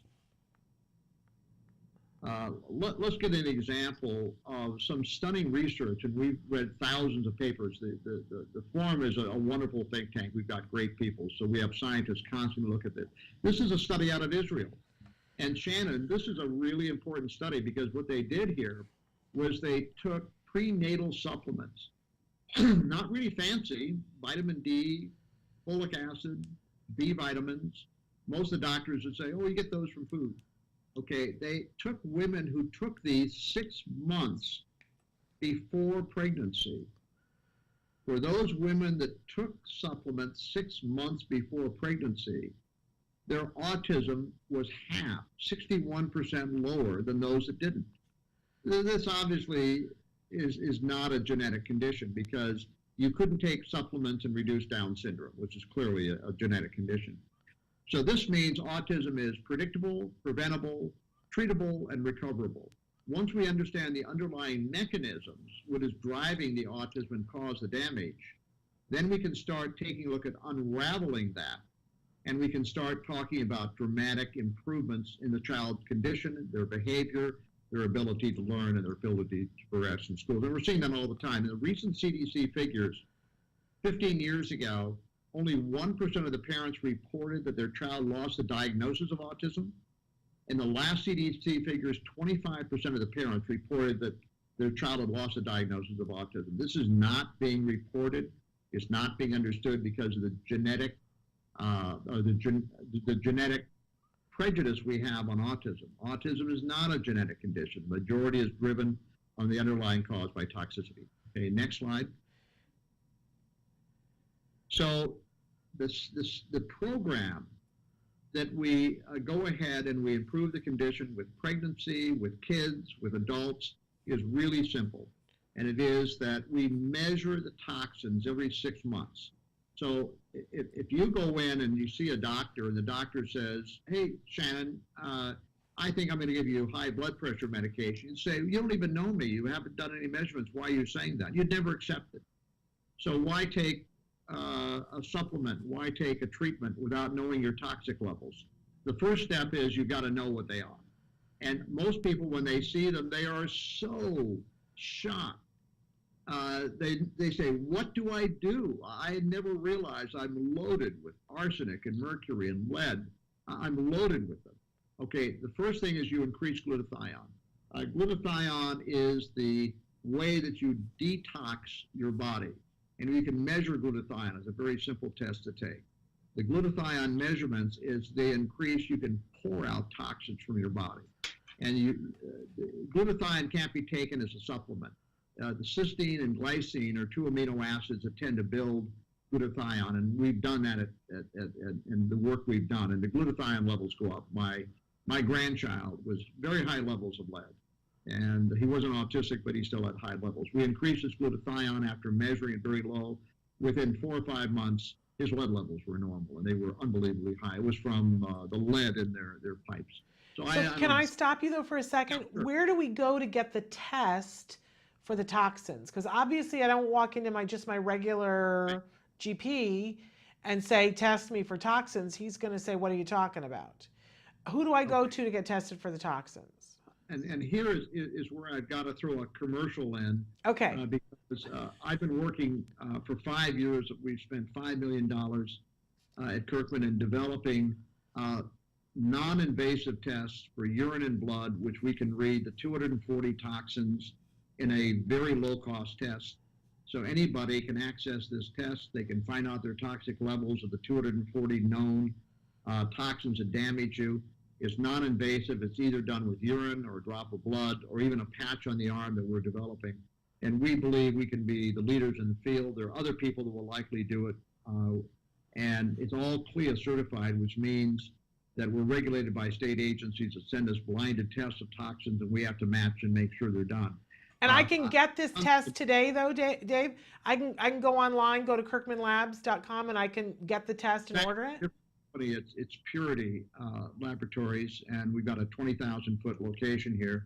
And the tests are going to be validated and will probably be available in August. And it is going to be able to make it very easy for everybody to measure their glutathione, measure their toxic level. And we did this because of the need to do this for people during their pregnancy. But I tell you, it's exactly, and many parents measure their metals level, but this goes to the level that is really important, and that's the pesticides. And here's the good news, Shannon. Yeah. If you know your level of pesticides and you see them, and you take things to avoid them, and we can tell by basically the pesticides where they're coming from, in 1 month, you'll reduce your toxic load by 90%, because most pesticides have a half-life of only 30 days. So if you're able to know what you have in them and how to avoid them, your body can completely go ahead and change the risk factor within 30 to 60 days. You can't do it without measurement. It's like high blood pressure. You know the medicine's working because your blood pressure comes down.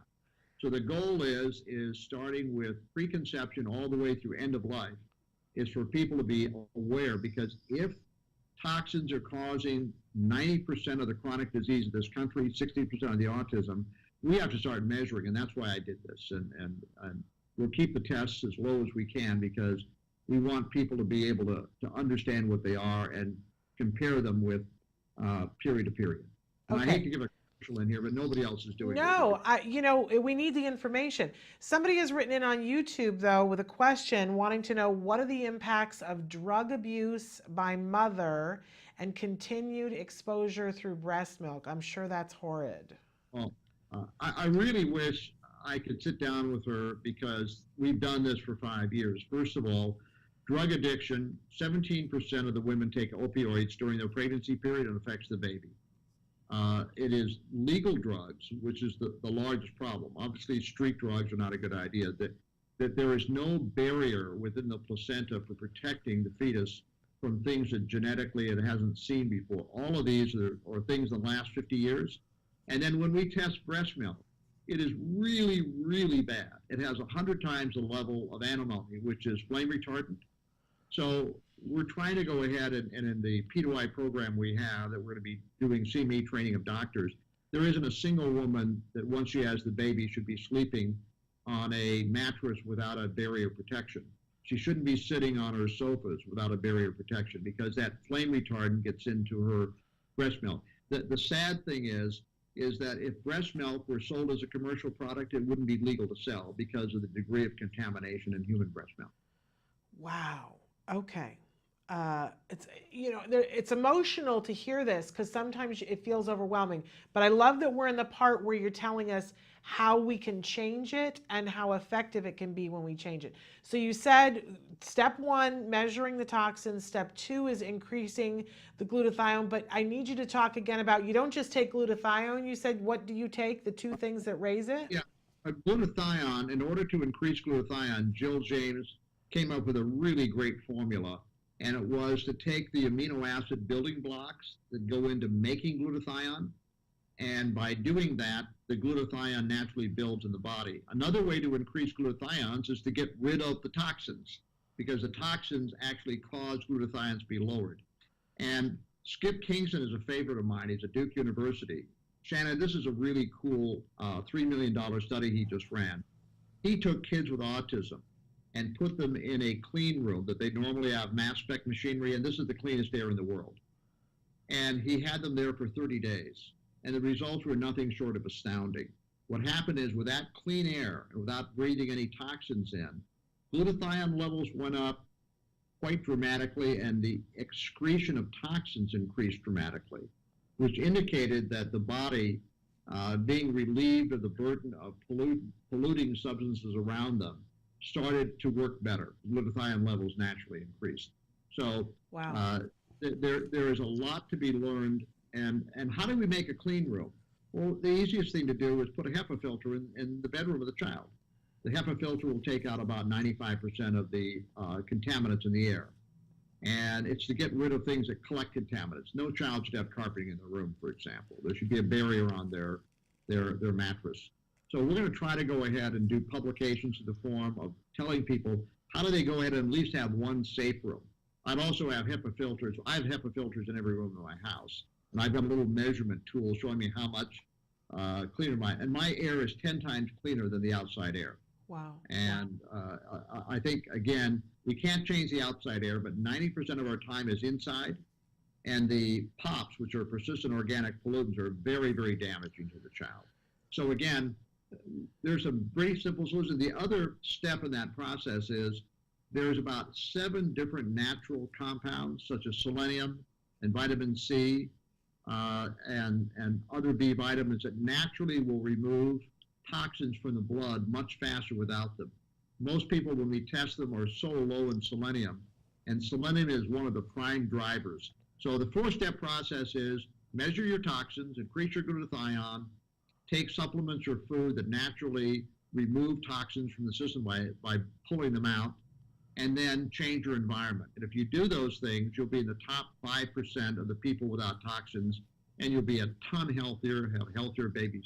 So let's give an example. David Berger, I think David is one of the best doctors we have in the autism community. I love He's David. collected 600 babies. And let's take a look at David's numbers by going through this protocol I just described with Mother.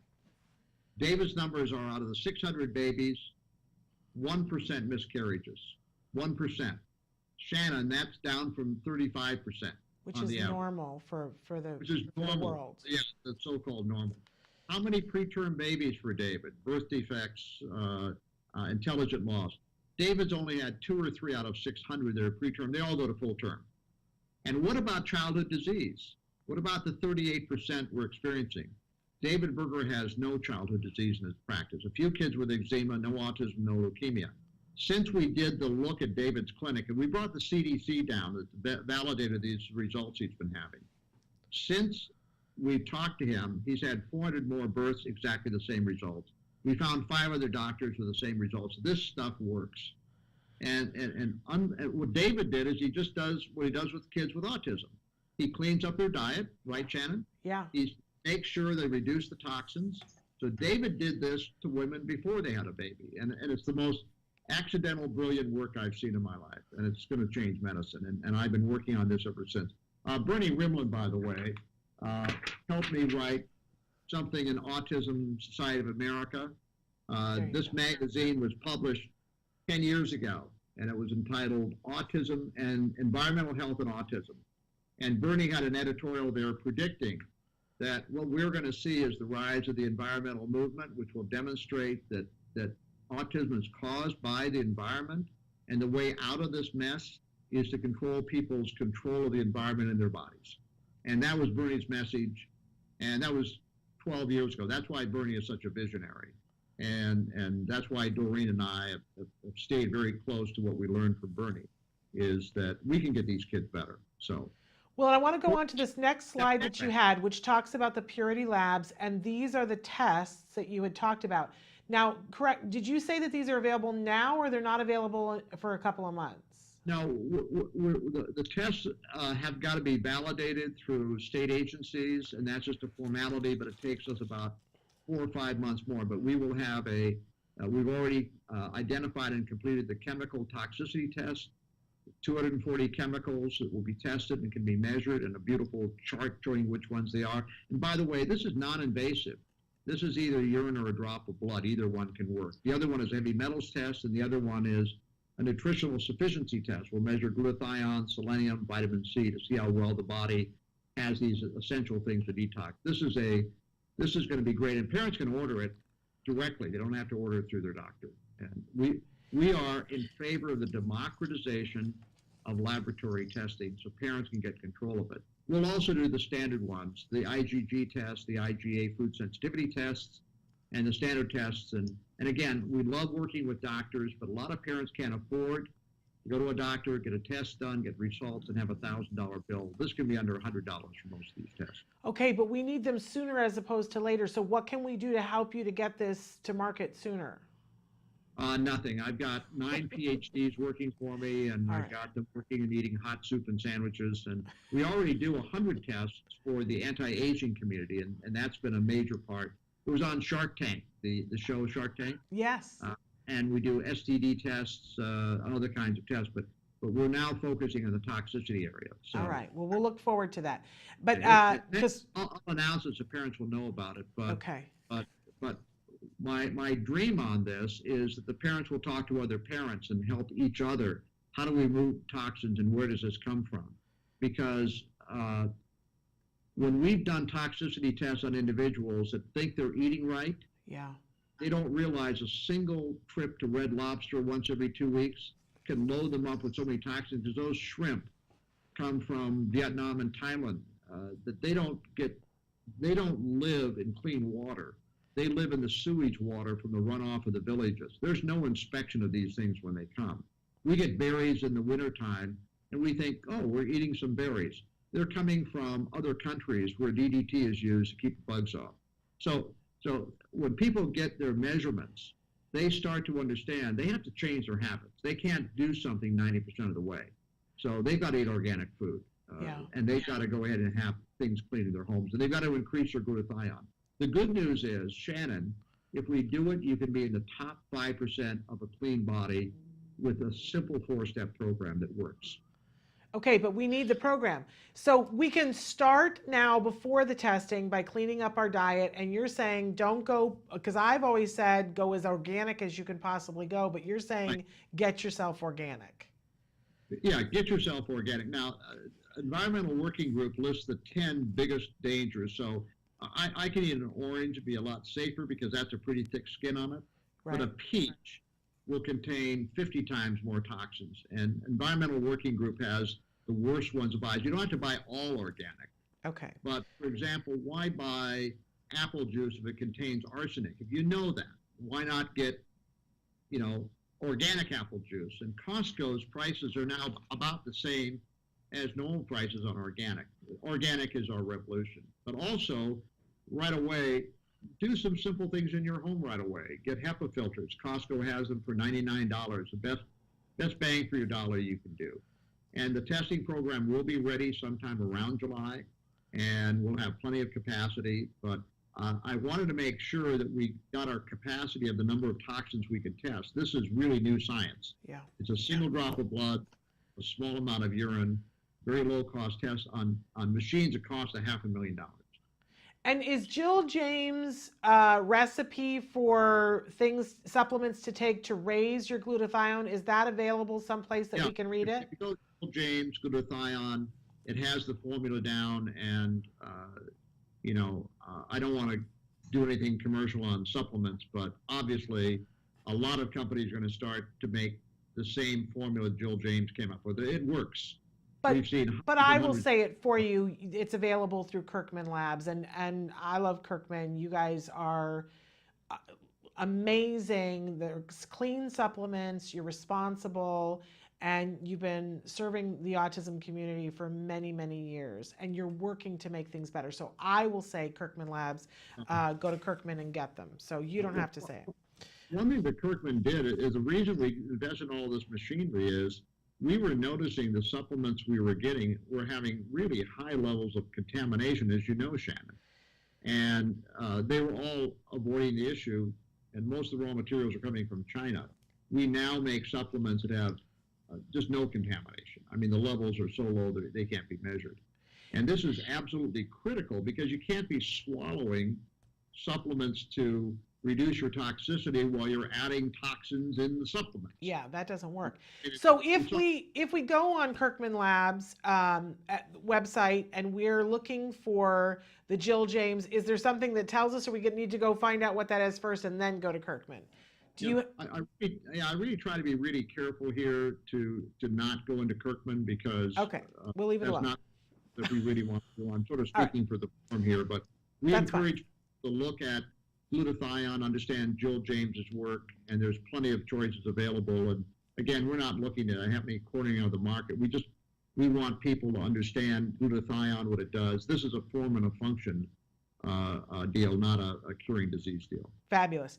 And so let's pivot now to P2I and your global 3D virtual teaching.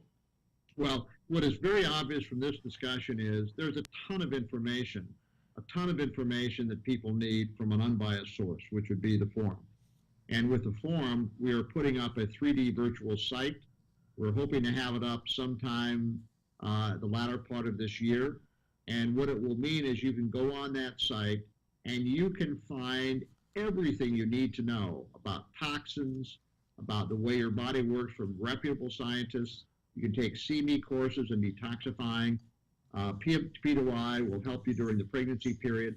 And it's almost like you're an avatar in a game. You can jump into a conference. For a long time, parents have wanted to go to autism conferences, and they just can't afford to do it. And here's a screenshot of what will look. You will be an avatar going to all these wonderful locations. And by the way, we're working with IBM Watson. IBM Watson will answer all of your questions just like you would ask a doctor. Doctor, is this lipstick got too much lead? Yes, it does. It has this much lead. So what we're trying to do is this campus is free. The resources will be free. IBM Watson will be free because we want parents to say, I can spend hours and hours on the campus. I can take the CME courses. I can ask questions. I can talk to other parents. And it also allows you to talk with very clear virtual telephone. So you can do a video conferencing like I'm doing with you now with another parent, and you can do it. Here's another cool technology. It'll have simultaneous translation, so as I'm talking in English, the person on the other end can hear it in Spanish. And that's the Microsoft technology. So we want to create a global community where people around the world share information because, Shannon, if you go to places like Colombia and Russia, those parents are lost. They know nothing. They need to talk to parents in America and in other countries where they can help them understand their child. And this has been a dream of mine, is to create a global conversation with parents. And the parents can tell us what doctors are doing a good job for them, what products are doing a good job for them. But it'll be run by a nonprofit organization. Wonderful. And when do we think? we think it'll be sometime. We bought the campus rights. We're creating CME courses. We're creating TED courses. We sponsored with the University of Georgia Public Health to help develop the curriculum. So we're hoping sometime in 2018. We still have to raise another couple of $3 million in money, which I'm doing. This is expensive stuff to do, but at the end of the day, everyone is going to just fall in love with this stuff. Absolutely. So what haven't we covered here? There are things that are moving and happening. I know that parents are going to be frustrated in terms of that it takes time. But I wanted to make sure that parents knew, because sometimes you can feel so defeatist. But that thing I said in the beginning about brighter minds are working on this, and that we are getting to a point. It seems like the takeaways here from me are that we really have to take responsibility for whatever we can in this moment in times in terms of our environment. You talked about cleaning up your diet, getting as organic as possible, and gave the resource of the environmental working group. We talk here on the show about their Dirty Dozen and their Clean 15, right. the 12 that you avoid at all costs, and the ones that you can look at and go, all right, if I can't buy this organic, then it's not as dirty. But you also talked about barriers for mattresses. Excuse me, I've never heard about that before. What is that? Well, if you sleep on a mattress, it's loaded with antimony. That goes into baby's breast milk. It goes into your system. It's a dangerous metal and a chemical, and it's sprayed all over couches as well. And again, what we didn't anticipate are these chemicals cross over into the brain and into the placenta during pregnancy. We just have to lower our risk factors on this. The idea of flame retardant on a mattress, how many people really smoke in bed anymore? I mean, there's an old thinking, and we just douse our lives with chemicals. Febreze, everybody loves to use Febreze in the bathroom for good reason, but of the Febreze product, 63 chemicals, Shannon, 63 chemicals in Febreze, 37 of which are known carcinogens. Oh. Okay, well, use essential oils. Go down to Whole Foods, spray essential oils, same nice smell. Same thing with bug spray in the house. I've talked to parents that they had pesticide companies come in during the pregnancy and loaded the house with pesticides to kill the cockroaches and animals in the house and little insects. You can go down to Whole Foods and get a citrus spray. Bugs keep out, but you can drink the stuff. Right. So we are in a new era. What I wanted to get across today is and I know our time is about up, I want to get across that there is a new sheriff in town, and that is environment is the cause of the chronic diseases, including autism. I want to get across that this has been a parent movement that has caused this, led by Bernie Rimland and leaders in the field like Doreen Grant-Pache. And we have gotten that progress because of the parent movement and the wisdom of parents with direct eyewitness testimony that they've given. My allegiance is to parents and nobody else. We are going to have some solutions that will involve easy testing, easy things to do, inexpensive things to do, that will be available on a nonprofit campus, and we're going to begin a global discussion of getting better and unraveling chronic conditions in children. And look, unless we do this, newborn children will overwhelm the spending. We need spending for teenagers, and we need spending for adults with special needs, and money into education, and money into job training, money into financing at the end of life. And we're not going to get there if we have an ever-increasing number of sick children. It's $500 billion a year. So the strategy is, the parents got us here. The parents were way ahead of the scientists. The parents were smarter than me and everybody else. All I'm doing is I'm following a parent movement, and I'm trying to work a different angle of it. And I'm so grateful. Bernie Rimland told me I would never meet a parent with a child with autism I wouldn't like. And that's been true for the last 20 years.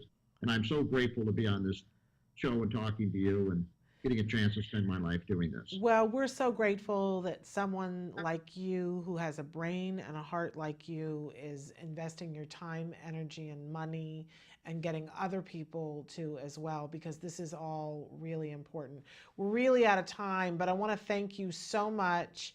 And please thank everyone at the Forum Institute for the work that they're doing, because I know you guys are toiling long into the night to bring things to us that will help improve our lives, our children's lives, and their children's lives. And I think that that's essential.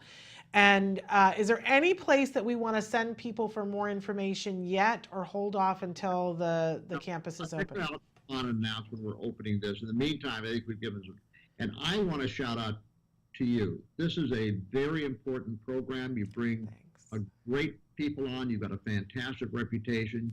And with Doreen Grand-Pache working with you guys and helping to support it, I just treasure what you do and respect a great deal what you do. So thank you very much. Right back at you. Thank you so much. And we will look forward to having you back on the show when you've got even more to share with us. And as soon as those tests are ready, please, give us the high five, and we'll be talking about it here on the show. Okay. Maybe it's something Nancy and I can do, and then on the show and reveal our results and talk about what we need to do. Nancy is absolutely terrific. I haven't spent enough time with her, but every time I do, I just get so encouraged by what she's doing with ACT today. It's a fantastic nonprofit. Well, it's a love fest. She loves you too. So what a fabulous thing. Thank you so much for being with us. Okay, thanks. Bye-bye. Bye. We're here at the end of the show. We got less than a minute left, so I just want to thank all of our guests for being with us here today. I hope that you guys got some important information that you can take back to your life and figure out how it impacts you and what you want to do with it next. Maybe you want to go travel. Maybe you want to find a mattress barrier. I know I'm going to be Googling that right after we get off the air here. I want to thank all of you. Don't forget, keep an eye on your Facebook. Can't promise anything, but tonight we're going to the screening of Please Stand By. It's the new film with Dakota Fanning where she plays. I know you guys have been clamoring. You want a story about autism with a girl. This is it. So we'll let you know next week what the screening was like, but hopefully there'll be some pictures and maybe even some live Facebook video tonight from, I can't promise, but we'll see. I'll definitely be back next Wednesday. Until then, give your kiddos a hug from me and one for you too. Bye-bye for now.